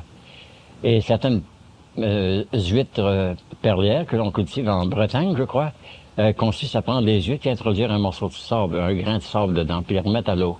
Et quelques temps après, ces mêmes huîtres possèdent une perle dedans. Ouais. On fait ça. On fait ça au Japon, puis on fait ça en Bretagne aussi, je crois. Ou en Normandie, je crois. Ouais. Alors, est-ce que vous voulez dire que c'est pas tellement bon de porter des perles? Non, pas heureusement. Pour vous dire le vrai, je vais vous avouer mon ignorance du sujet, tout simplement. Hein? Il accorde pas d'importance à ça, c'est tout. Non, franchement, non. Aïe, aïe, aïe. Essayez de comprendre, résoudre d'abord le mystère, parce que c'est le pied qui est sur le fil. C'est ça? Voilà, on met comme ça. Ah, là, le coupable. Ce pied-là. Voilà. Bon. Alors, poursuivons. Alors, sur les sociétés secrètes, sur la vie au-delà de la mort, Oh, bon, la mort oui. dans la vie, ce que vous voulez, allez-y. D'abord, comme je dis souvent, la mort, je n'y crois pas, j'y ai jamais cru. J'ai eu 2, 3 exemples dans ma vie. qui ont renforcé mon scepticisme, mon absence de croyance en réalité de la mort. C'est une erreur monumentale, une erreur universelle. Il n'y a pas de mort dans la nature. Non, il y a des changements d'état, des mutations, des transmutations, transformations, mais de la mort, il n'y en a pas. La conscience, dès qu'elle a été éveillée, dès qu'elle a été engrossée une fois dans un corps quelconque, surtout dans un corps humain, reste toujours conscience. Incarné ou désincarné. Pareil comme quand vous dormez, vous êtes partiellement désincarné, hein? Et vous êtes conscient de votre être-té. Et pareil que, comme à l'état d'éveil, les expériences que vous voyez, qui vous sont projetées ou même que vous fabriquez vous-même dans votre imagination, c'est réel, ça. Alors la conscience est vivace pendant que vous êtes extériorisé. Alors la mort, c'est une grande illusion, une grande illusion. Il n'y a pas de mort, de transmutation, de transformation seulement. Changement de véhicule, changement de moyen d'expression. Hein. Il y a 7 états comme ça. Nous autres, on est rendus au point équidistant entre l'ange et la bête. Puis quand on aura passé à travers cette vallée des larmes, comme on dit, là, on aura un état supérieur, mais on aura toujours la même conscience. On aura des souvenances de notre vie terrestre. Ouais. Aussi bien que on apprendra ce qu'il y a au-delà de la vie. Ouais. Ouais. La vie est éternelle. Oui, monsieur. Oui, madame. Les pouvoirs télékinésiques. Mon pardon? Les pouvoirs télékinésiques. Télékinésie. Ah, la télékinésie. Ah, j'ai eu un peu d'expérience dans ce domaine-là. Personnellement, quelques-unes, mais surtout de mes amis qui ont fait des choses étonnantes. J'avais entendu parler peut-être d'un nommé Uri Geller. Ce bonhomme qui il amollit des métaux. Hein? Entendu parler de ce bonhomme-là? Il y a un petit fille qui vient chez nous parfois. Elle prend une cuillère ou une fourchette ou bien n'importe quelle autre chose. Puis en l'amorisant, pour ainsi dire, ce serait le terme employé, elle la tourne pareil comme c'est un pretzel. Hein? Alors cette fourchette-là, cette cuillère-là, subit son influence vitale et s'amollit. Puis là, dès qu'elle commence à réchauffer, elle la tourne, puis elle vous la remet comme ça. C'est un pretzel. Bon. Maintenant, il y a quelqu'un, ça je l'ai vu faire il y a très longtemps, c'est à Saint-Anne-de-Pérade, une petite fille qui avait des propriétés télékinésiques comme ça. Oui, à Saint-Anne-de-Pérade. Son oncle venait de chantier, puis il était très grossier, et il rudoyait tout le monde, puis il buvait des gros pichets de bière. À un moment donné, la petite fille faisait un soubresaut comme ça, un mouvement de dédain, et le pichet de bière qui était sur la table tombait à terre. Elle a fait ça une couple de fois, puis on dit, oh, qu'est-ce qui se passe là? Puis une fois, il y avait beaucoup de visites à la maison, le curé était là, puis il avait fait ça. Le père buvait, puis il sacrait. Le curé était en train de faire sa visite paroissiale. Elle a fait ce geste-là, je l'ai bel et bien vu faire. Le pichet de bière est tombé, puis elle s'est blottie dans les bras. Moi non, je ne l'ai pas fait exprès, ce coup-ci. Ça, comme elle dit, je ne l'ai pas fait exprès. Le père a sacré, barbac. Ma première fois que j'arrive. Alors, voyez-vous ce qu'elle faisait? Un geste de dédain, hein? Alors, elle émettait de l'énergie. Ça lui répugnait de voir ça. Elle faisait ça, je l'ai bel et bien vu faire. Puis, ça tombait à terre. Des fois, c'est un corps qui se détachait. Il se détachait. Ouais. Ouais. Oui, monsieur, madame. Cette personne-là, elle voyait dans son subconscient des amis qui étaient en danger avec ça. Oui, c'est possible, oui. Il y a des gens qui sont très sensitifs, hein, qui peuvent voir au-delà du temps et de l'espace. La petite fille dont je vous parle, là, de Saint-Anne-de-Pérade, avait raconté une fois une chose qui a fait bien de la peine. Un monsieur qui s'était fait couper le pied. Un monsieur, je ne me souviens pas le nom. C'est dans le Valeur, je fait couper le pied. Quand est-ce arrivé? Ça va arriver demain, ça. Ça va arriver demain. Puis le lendemain, notre bonhomme s'est fait couper le pied par la faucheuse. Elle l'avait vu, elle l'avait subi, le choc de ces choses-là. Alors, c'est dépasser les notions de temps et d'espace. Hein. Elle se souvenait d'une chose qui devait arriver le lendemain ou sur le lendemain ou 2-3 jours après. Hein. Est-ce que tous les gens sont doués de ces pouvoirs-là, puis ils ne sont pas développés, ou il y a seulement quelques personnes qui peuvent avoir ces pouvoirs? Ça peut se développer, ça peut se cultiver. Ça peut se cultiver. Mais comme la nature nous a donné des sens dont on doit se servir, quand on n'a plus l'usage de nos sens, on pourrait s'en servir. Mais tant qu'on a l'usage de nos sens, on fait mieux s'en servir. Hein? Hein. Le troisième œil. Oui, l'œil pinéal.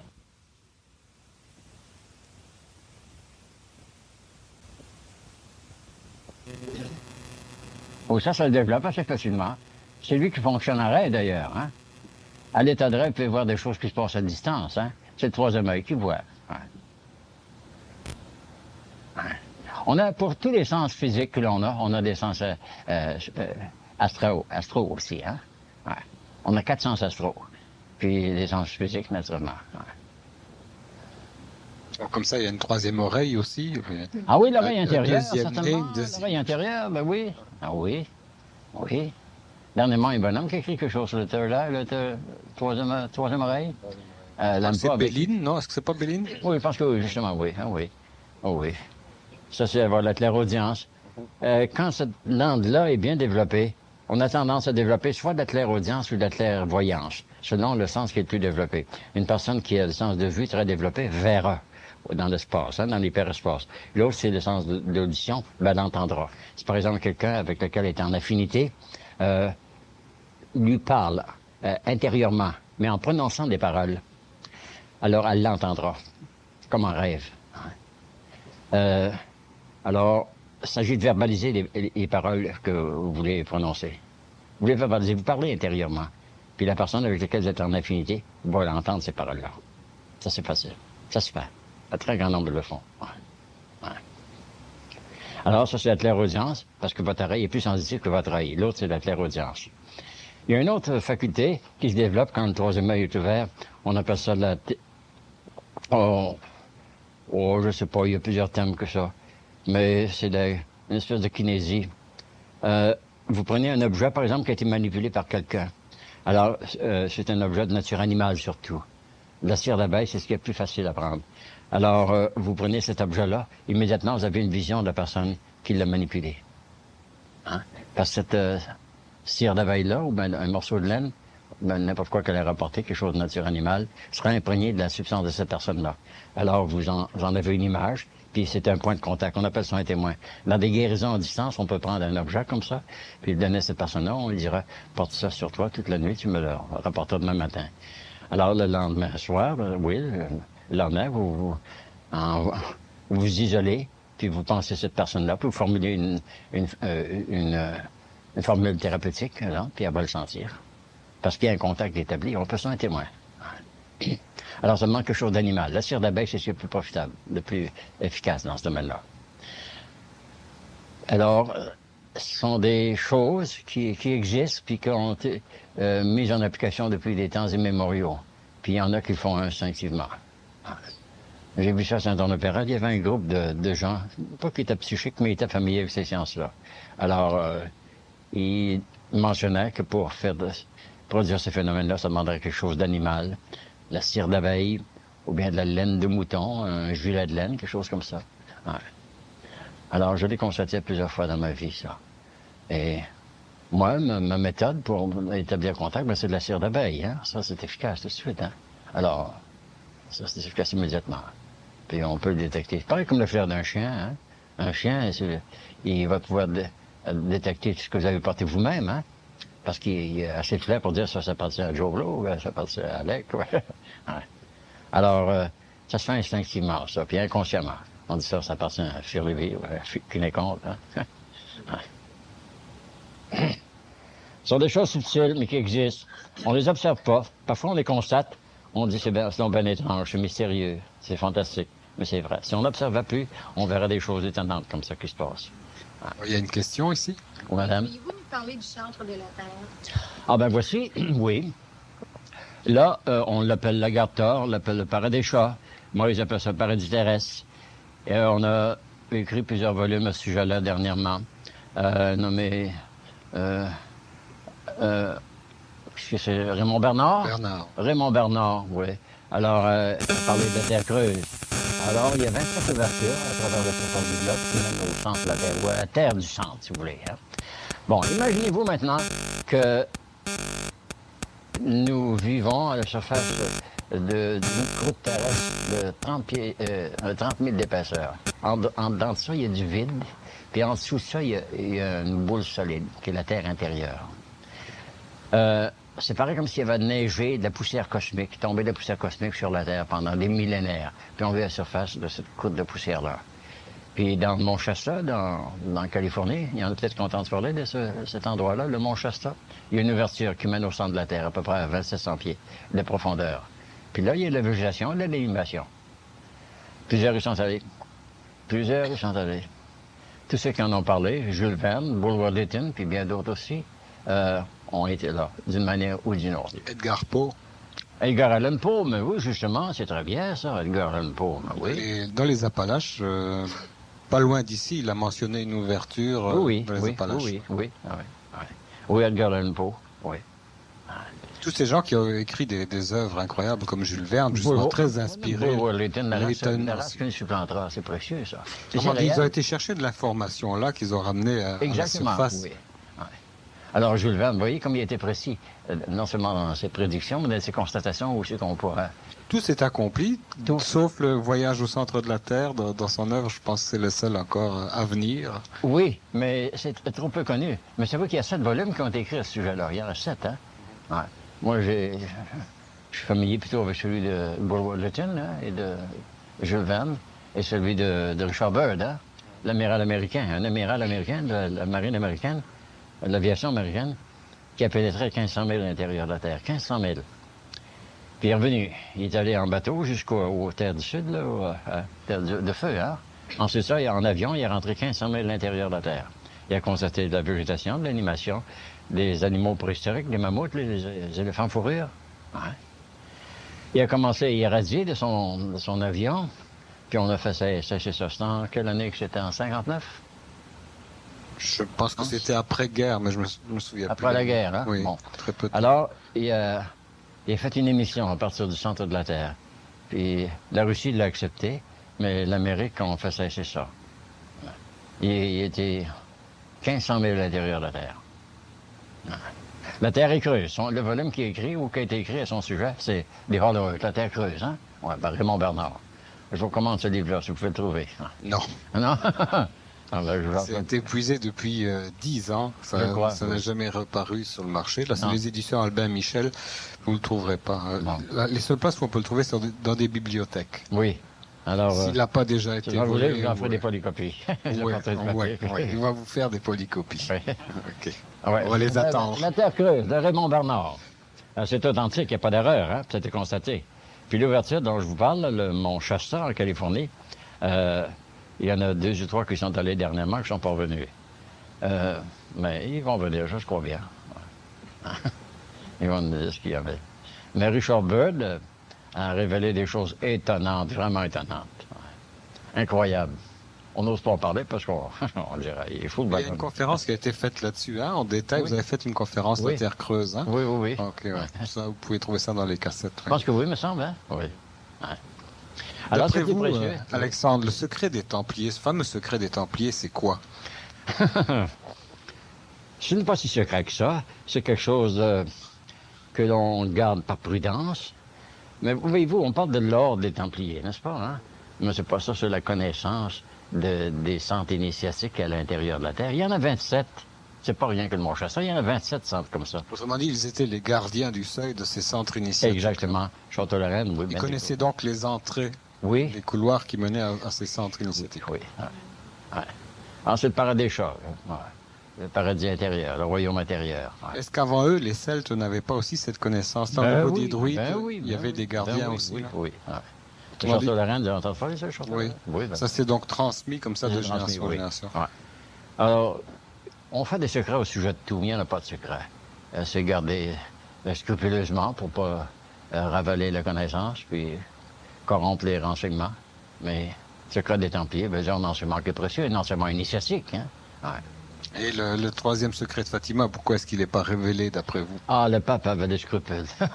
Il avait des scrupules. Ça concernait son administration ou l'administration du Vatican. Ah, c'est pas mal ça, ouais. Alors, mais les petites filles, on en dit plus qu'on a relaté, vous savez. Ouais. Et les apparitions actuellement en Yougoslavie de la Vierge, qu'est-ce que vous pensez de ceci? Ben, dans notre lignée judéo-chrétienne, il y a eu 27 apparitions, hein. Puis en Inde, il y a eu une 50aine. Ah. Alors, la Vierge de l'Inde, ou bien la Vierge de la lignée judéo-chrétienne, c'est toute la même entité spirituelle. Ouais. Maintenant, moi, j'ai ma propre conception au sujet de ces choses-là. vous pouvez faire une projection d'une entité quelconque, une espèce d'égrégore. Bernadette de Soubirous, par exemple, pas à Fatima, c'était à Bernadette de Soubirous. Est-ce que c'était pas Lourdes, non? Soubirous? Soubirous, c'est à Lourdes, je crois, hein? Oui. Oui. Il y en a une autre aussi Il y en a une autre dont on parlait il y a une vingtaine d'années, je ne me souviens pas très bien. Une jeune fille, petite bergère, passait des heures d'adoration devant un vitrail coloré, exposé au soleil, qui représentait la Vierge. Marie, elle s'extasia devant cette image-là, elle s'en imprégna, à tel point qu'elle pouvait la projeter dans l'espace. Hein? On peut faire ça, faire une projection. Hein? Et quand vous faites une projection comme ça, et que l'espace est psychoplastique, alors elle prend la corporalité. On peut projeter des images dans l'espace aussi bien que les projeter sur du papier ou bien sur un écran psychique quelconque. Ça se fait. Non, c'est pas sur le bureau. C'est pas, je me souviens pas du nom. Là. À Garambardal? À Garambardal, oui. Hein? Oui. C'est à Garambardal. En Espagne? Oui, c'est ça. Bon, justement, en Espagne. Alors, on a constaté que la description qu'elle faisait de la Vierge qu'elle avait vue, c'était exactement une réplique du vitrail qu'il y avait dans le monastère des bénédictins. Hein? Bon, justement. Alors, c'est un phénomène atmosphérique parce que l'atmosphère est psychoplastique. Par ça, je veux dire qu'il peut prendre l'aspect de toutes les images qu'on projettera dedans. C'est une projection d'un phosphène lumineux. Exactement, un phosphène lumineux avec l'intensité religieuse créée par la religion. Alors, c'est un phénomène psychique, d'accord, mais tout à fait naturel. C'est une loi naturelle. Comment est-ce que vous expliquez le fait que la Vierge, par exemple, n'apparaisse jamais dans les civilisations très développées? Pourquoi est-ce qu'elle n'apparaît pas à New York, par exemple, ou à Chicago? Pourquoi? Pourquoi est-ce que c'est toujours dans des pays très pauvres? L'atmosphère mentale d'une ville comme New York, par exemple, n'est pas favorable à des projections spirituelles comme ça. Mais ça se voit dans les campagnes, surtout. Absolument chez les bergères, des gens qui sont seuls, puis qui ont toute la nature à leur disposition. Ça a toujours été comme ça, les bergères. Ouais. Alors, non, on verra pas ça dans New York. Et récemment, en Italie, cette apparition, la fantomatique sur le toit d'une église qui a duré plusieurs jours et nuits, qui a été filmée et photographiée. Oui, ça, j'ai entendu parler de ça. Qui était un halo lumineux, quoi. Oui, un halo, oui. De lumière. Oh, oui. Mais il faut Ce sont des phénomènes naturels qui ne sont pas exactement physiques, c'est parapsychique, si vous voulez. Hein? Oui. Mais c'est naturel. Est-ce que vous avez vu ces photos d'Italie? Oui, j'ai vu ça, oui. Il faut vraiment leur tordre leurs bras pour pour faire passer ces apparitions-là pour celles de la Vierge, parce que je vois aucun rapport dans le sens que c'est juste une lumière blanche. L'Inde aussi, à Junta, en Inde, on a eu une dizaine en Adjunta qui ont été relatés dans les écrits on ne me souvient pas de ce que ça venait d'Agra, je pense, un journal qui venait d'Agra, c'est qu'il y a Taj Mahal, là. Et là, c'est à Shiva, le déesse hindoue, qui représentait la Vierge. La Vierge, c'est l'homme de la terre, n'est-ce pas? C'est l'homme de la terre, l'animal maudit, ouais. Le côté féminin, ouais. Alors, toutes ces choses-là, c'est étrange. Ça dépasse notre connaissance habituelle. Mais ce sont des faits réels, il y en a trop, ouais. Est-ce que vous avez déjà vu un phénomène appelé OVNI? Oui. C'était à Saint-Adèle, justement. Dans le temps que j'étais avec Claude-Henri Grignon. Oui, un avion, un objet volant comme ça. Mon garçon appelait ça une saucisse volante. Une saucisse volante. Ça, c'est... elle était arrêtée à peu près 300 ou 400 pieds au-dessus du sol. Et on l'entendait vrombir. Et il y avait des hublots, une lumière verdâtre qui sortait de là. Puis ça durait peut-être 5 à 10 minutes. On a regardé tout ébahi comme ça. Puis à un moment donné, elle montait verticalement, très lentement. Puis ensuite, ça, une vitesse vertigineuse, elle s'est dirigée en le droit. Et Claude-Henri Grillon m'a appelé. Il dit, qu'est-ce que tu fais? Ben, je fais comme toi, imbécile. Je regarde ça, ce qu'il y a là. Ben, moi, ça fait 2 nuits que je vois ça. Alors, on a appelé Dorval, puis on constatait que sur l'écran, il avait observé, il l'avait repéré sur l'écran. C'était en 1948, 49, je pense, ouais. On l'a bel et bien vu, ouais. Vous avez été un pionnier même là-dedans, alors, parce que c'est les toutes premières observations. On était à Claude-Henri Grillon, puis il y a quelqu'un qui était là aussi, on était 3 qui l'avons vu, puis Dorval a constaté que c'était un fait, c'est apparu sur leur écran. Est-ce qu'il y a des gens parmi vous qui ont vu un ovni, quelque chose de bizarre comme ça parmi vous? C'est peut-être possible. Oui. Je suis pas un cas unique. Hein? Ouais. Vous? Est-ce qu'il y a quelqu'un qui veut Vraiment? nous en relater? Faut que tu me comptes ça? Ben, faut que tu me comptes ça. C'était en 80 à Jonquière. Ah, Puis, c'était à peu près 10 heures du soir. Puis, je sais pas. Probablement, j'ai dû souhaiter en boire un jour. Puis, à donné avant d'aller me coucher que j'ai fait un petit saut vers la... j'ai été à Kenogami il y a quelque temps, hein. Ah, ben avant ça. Ou à Kenogami, puis à Riverbend, hein? C'est dans ce bout-là, hein? Kenogami, Arvida, Jonquière, Chicoutimi. Oui, ben, je travaillais dans ce bout-là. Je travaillais à l'hôtel de la Royal, là. Ouais, justement. Et puis, disons que Dans ce bout-là, il y en a eu plusieurs manifestations d'OVNI. Plusieurs. Qu'est-ce que vous avez vu?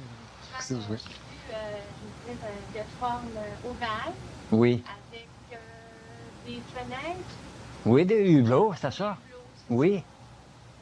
Les hublots, ben, disons, c'était des hublots parce que la couleur était différente. Oui.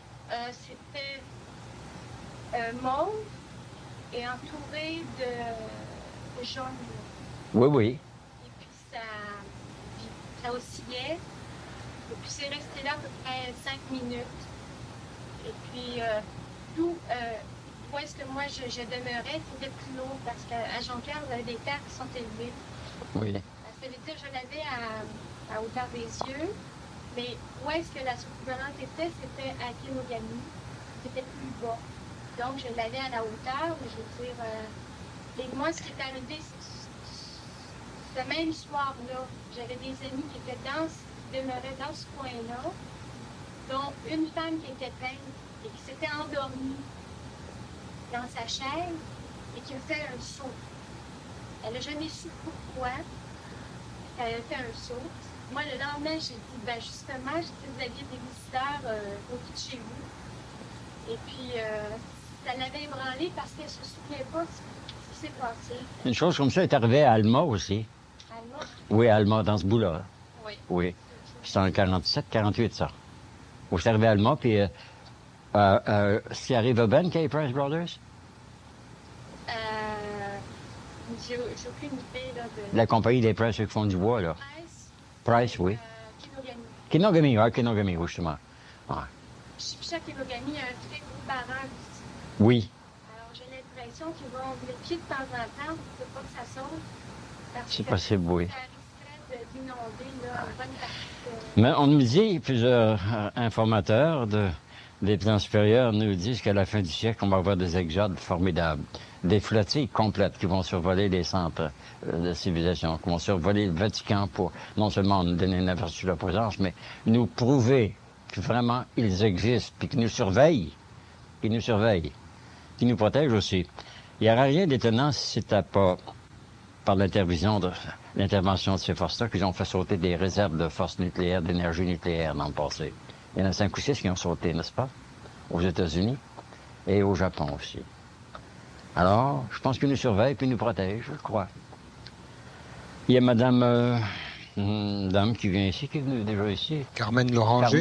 Carmen Loranger, hein, qui m'a mis au courant des sciences cosmiques. Hein. Elle parle d'Acheteur Sheran, le grand maître de la flottille extraterrestre qui doit venir prochainement, vers 89, je pense qu'il va être ici. Ouais. Alors, toute une flottille. Ils vont survoler le Pentagone, hein, puis le Vatican. Mais ce ne sera pas un demi-dizaine, ça va être toute une escadrille. Ouais. Ils vont révéler leur présence définitivement. Ouais. Ouais. Pourquoi est-ce qu'ils attendent? Je sais pas, ils veulent pas nous effrayer, ils veulent pas causer de je sais pas trop. Mais ils existent, ça, il n'y a pas d'erreur, ça c'est un fait. Est-ce qu'ils ont vu la réaction des Turcs? En Espagne, dernièrement, il y a eu une grande flottille qui est passée, hein? 200 ou 300, oui. 200 ou 300. La réaction n'a pas été une panique. Ça n'a pas été une panique du tout. Non, non. On est familier, on est réconcilié maintenant à leur présence, à leur existence.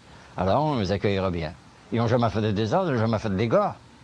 Jamais. Steven Spielberg, c'est Oui, de préparer les gens mentalement. c'est ça, oui. Et ils atterriront, puis ils se répartiront parmi les foules. Ça, j'en suis pas mal certain.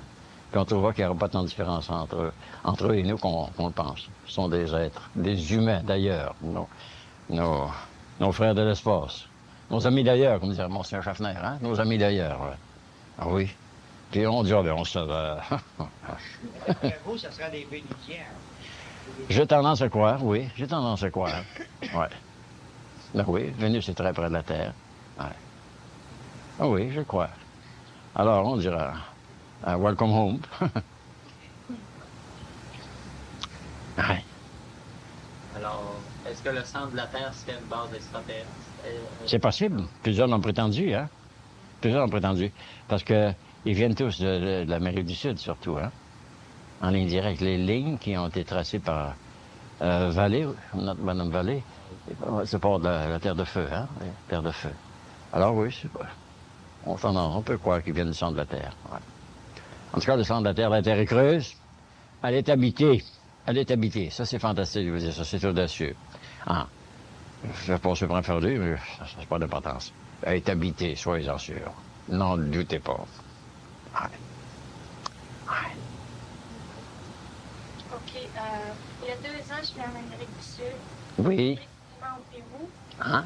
J'ai rencontré un ingénieur péruvien qui m'a expliqué qu'autour de la Terre, il y avait une espèce de rayon magnétique La ceinture Allen, oui. qui rentrait au niveau de la cordillère des Andes, traversait le Pérou et qui ressortait. Ouais. Et puis, il me disait que certains Péruviens sont initiés à des phénomènes qui seraient causés par ce rayon-là. Oui. Il n'a pas pu m'expliquer plus longuement parce que c'est très caché là-bas. Il mentionne des corridors, hein, Oui. qui existent entre les... Exactement. Des corridors. Il pourrait se déplacer. Oui. Et l'or qui a été pris par les Espagnols n'a pas tout été pris pendant... L'affaire de Cortés, oui, tout ça. Oui. Exactement, parce qu'ils ont pu communiquer entre eux, ils en ont caché une grosse partie. Et il m'a dit que le peuple péruvien, certains du peuple savaient où cet or était caché et ils attendaient le retour des dieux. C'est cohérent, ça. C'est cohérent, ça fait. Ils attendaient le retour des dieux blancs pour ressortir leur richesse. Oui. Qu'ils devaient garder pour eux autres. Et Dans le Cordillère des Andes, il y a des choses étonnantes, hein. Il y a des centres initiatiques, hein. Puis des civilisations qui existent encore dans la forêt andine, hein. Ouais. Ah oui, ça existe. Dans le Machu Picchu, puis dans tout ça. Et puis, il me disait ces choses-là. Et puis moi, quand je l'ai rencontré, c'était pas un hasard, là. Quand je l'ai rencontré, je lui ai dit, il y a d'autres personnes en Amérique, parce que moi, j'étais au Canada, j'ai dit qu'ils font un travail actuellement, j'ai dit, pour découvrir ces choses-là. Et il m'a dit qu'il était pas au courant, mais il était content de le savoir parce qu'il allait le communiquer aux personnes avec qui il travaillait, parce qu'il a dit qu'au Pérou, le gouvernement empêche les gens de se réunir pour parler de ces choses-là. Ah, Ils se cachent. la conspiration du silence. Et la façon dont il m'a communiqué ce qu'il savait, c'était dans un livre. Le livre était tellement vieux que les pages étaient jaunes, puis ça s'écrivait quasiment. Et puis il avait recouvert avec un journal par-dessus. Et puis il m'a dit, faut pas que tu en parles, je vais te montrer quelque chose. Où est-ce qu'ils prenaient leur enseignement? Et puis c'était un vieux livre qu'ils avaient. Ils se réunissaient, c'était un cercle fermé pour discuter de ces choses-là. Alors quand moi je l'ai rencontré, je lui ai dit, j'ai des petites nouvelles pour toi, j'ai dit, il y a des choses un peu partout dans le monde qui se passent actuellement. Et puis il m'a dit, je suis content de l'apprendre parce que j'en étais peut-être rendu à la question comment faire pour communiquer avec d'autres. Mais là, la mentalité populaire se réveille dans tous les endroits du globe, hein. On commence à réaliser que ces choses-là existent véritablement. Ils ont été tenus cachés pendant longtemps, puis il est temps que ça se révèle. On est dans l'âge du Verseau, alors c'est l'ère de la connaissance. Hein. Ah oui. Puis dans les Cordillères des Andes, il y a des centres où il y a de la connaissance cachée, mais qui est précieuse. Et on dit, Alexandre, que traditionnellement, la 6e sourace doit naître en Amérique du Nord et la 7e en Amérique du Sud, Oui, justement. oui. Hein? Et Madame Carmen, Madame Loranger, là, a beaucoup de documentation à ce sujet-là. Il y a 2 bouquins extraordinaires aussi là-dessus. C'est le lien universel, Oui, le premier, lien universel, oui. tome 1 et 2, oui. Ah oui, oui, on va m'envoyer ces 2 choses-là, oui. Il y a des choses. Puis son bonhomme, là, son avatar, Achtar Sheran, il y a des choses précieuses, hein, qui relatent, oui. Alors, vers 89, c'était vers 89 qu'il va arriver. Ils vont survoler le Vatican, puis les gouvernements du monde en Russie, en Amérique, le Pentagone, ils mentionnent le Pentagone. Alors, on voit quelle sorte de face que le pape va faire. Ouais. Oui. C'est ça, la troisième partie du secret, effectivement. C'est possible. Moi, je dis que ça va être la déchéance de l'Église de Rome. Elle va être obligée de s'adapter à de nouvelles conditions, une nouvelle civilisation. Elle a été despotique depuis des siècles, hein? Alors il est en champ de despotisme philiste. Ouais. Alors ils ont commencé déjà à se préparer. Ouais. Plus de prudence à l'avenir. Est-ce que ça veut dire que l'or du Vatican va commencer à circuler par le monde? Oui, oui. On va avoir des Jésus de l'or, des Jésus de l'or. Ouais. Puis la banque du Saint-Esprit va s'ouvrir. J'ai jamais entendu parler de ça, la banque du Saint-Esprit? Hein? Puis des Jésus de l'or. Ah oui. Des pièces avec le pâtre Jésus dessus. Ah oui. Ah oui. Le Jésus de l'or. La banque du Saint-Esprit. Oui, madame. Le pape va passer en France, à Lyon, la semaine prochaine, le 13, vendredi 13. Oui. Pensez-vous que les prophéties d'un astronaute, pensez-vous que ça va s'accomplir? Il y en a plusieurs qui sont déjà réalisés. Oui. Nostradamus, oui. Et là, il est précisément... ni un mathématicien, c'est un guématrien. Il est question, dans cette prophétie-là, de garde-toi de pénétrer la ville que de fleuves arrosent. Bon, effectivement, Lyon, c'est le Rhône et la Saône. Oui, le Rhône et la Saône, oui. Ouais. Et puis, mais il date cette prophétie-là du jour de la Sainte Lucie, donc ce serait au mois de décembre. Oui. Et comme il y est au mois de septembre, il y a quelque chose qui cloche, là, on comprend pas. Oui. Ben, géographiquement, ça centuries, correspond. je ne me souviens pas laquelle, 29e centurie, je pense, mentionne ça, les deux fleuves. Hein? Oui. Oui. Mais il y a 6 ou 7 villes dans le monde qui sont arrosées par 2 fleuves. Oui, oui. Ouais. Alors, on va voir. Mais il est censé se passer des choses étonnantes, mais dont on soupçonnait un peu l'événement en 89. Ça vient vite. Ouais. Oui, ça va aussi avec les prophéties de Nostradamus. Oui, oui. De 89 jusqu'à 99, là, vraiment des événements très très importants. Oui. Ouais. Voilà. Des bouleversements à tous les niveaux, sociaux, politiques, économiques, religieux. Surtout la mentalité physique collective de la race. Il faut qu'on réalise qu'on n'est pas des tribus séparées, ni des bourgades séparées. Ça fait partie d'un tout. Ouais. Alors, toutes ces méthodes d'enseignement, théocratique ou autres, visent à ça, faire réaliser l'homogénéité de toute la race. Ne pas être surpris quand la crise sera venue. Ah, non? Ou quand le Christ sera venu.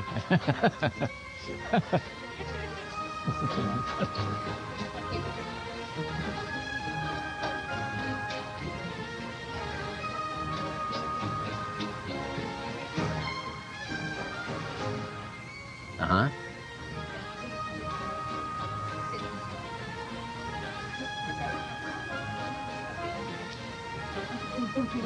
Moi, j'ai jamais vu d'extraterrestres. J'ai vu des ovnis, comme je l'ai dit, là, à Saint-Adèle. Hein? Mais oui, mais les ovnis, ils sont pilotés par quelqu'un. Hein? Ils sont pilotés par quelqu'un. S'il y a un véhicule en marche, il y a un conducteur dedans. Alors, notre bonhomme, acheteur chez RAM, là, il est chef de file de tout un groupe de pilotes. Hein. Moi, j'interpréterais ça symboliquement comme étant l'initiation du pape. Il va être mis à la même hauteur au niveau de la connaissance que ces gens. Oui.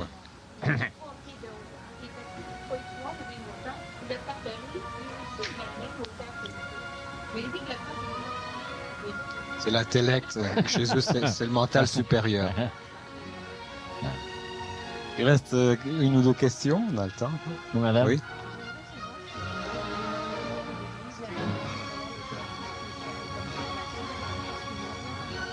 Non.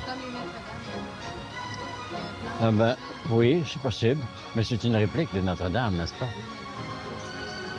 Ben, d'abord, c'est construit sur des centres telluriques qui ont une valeur quelconque. Il y a une source d'eau en dessous de Notre-Dame, ici à Montréal.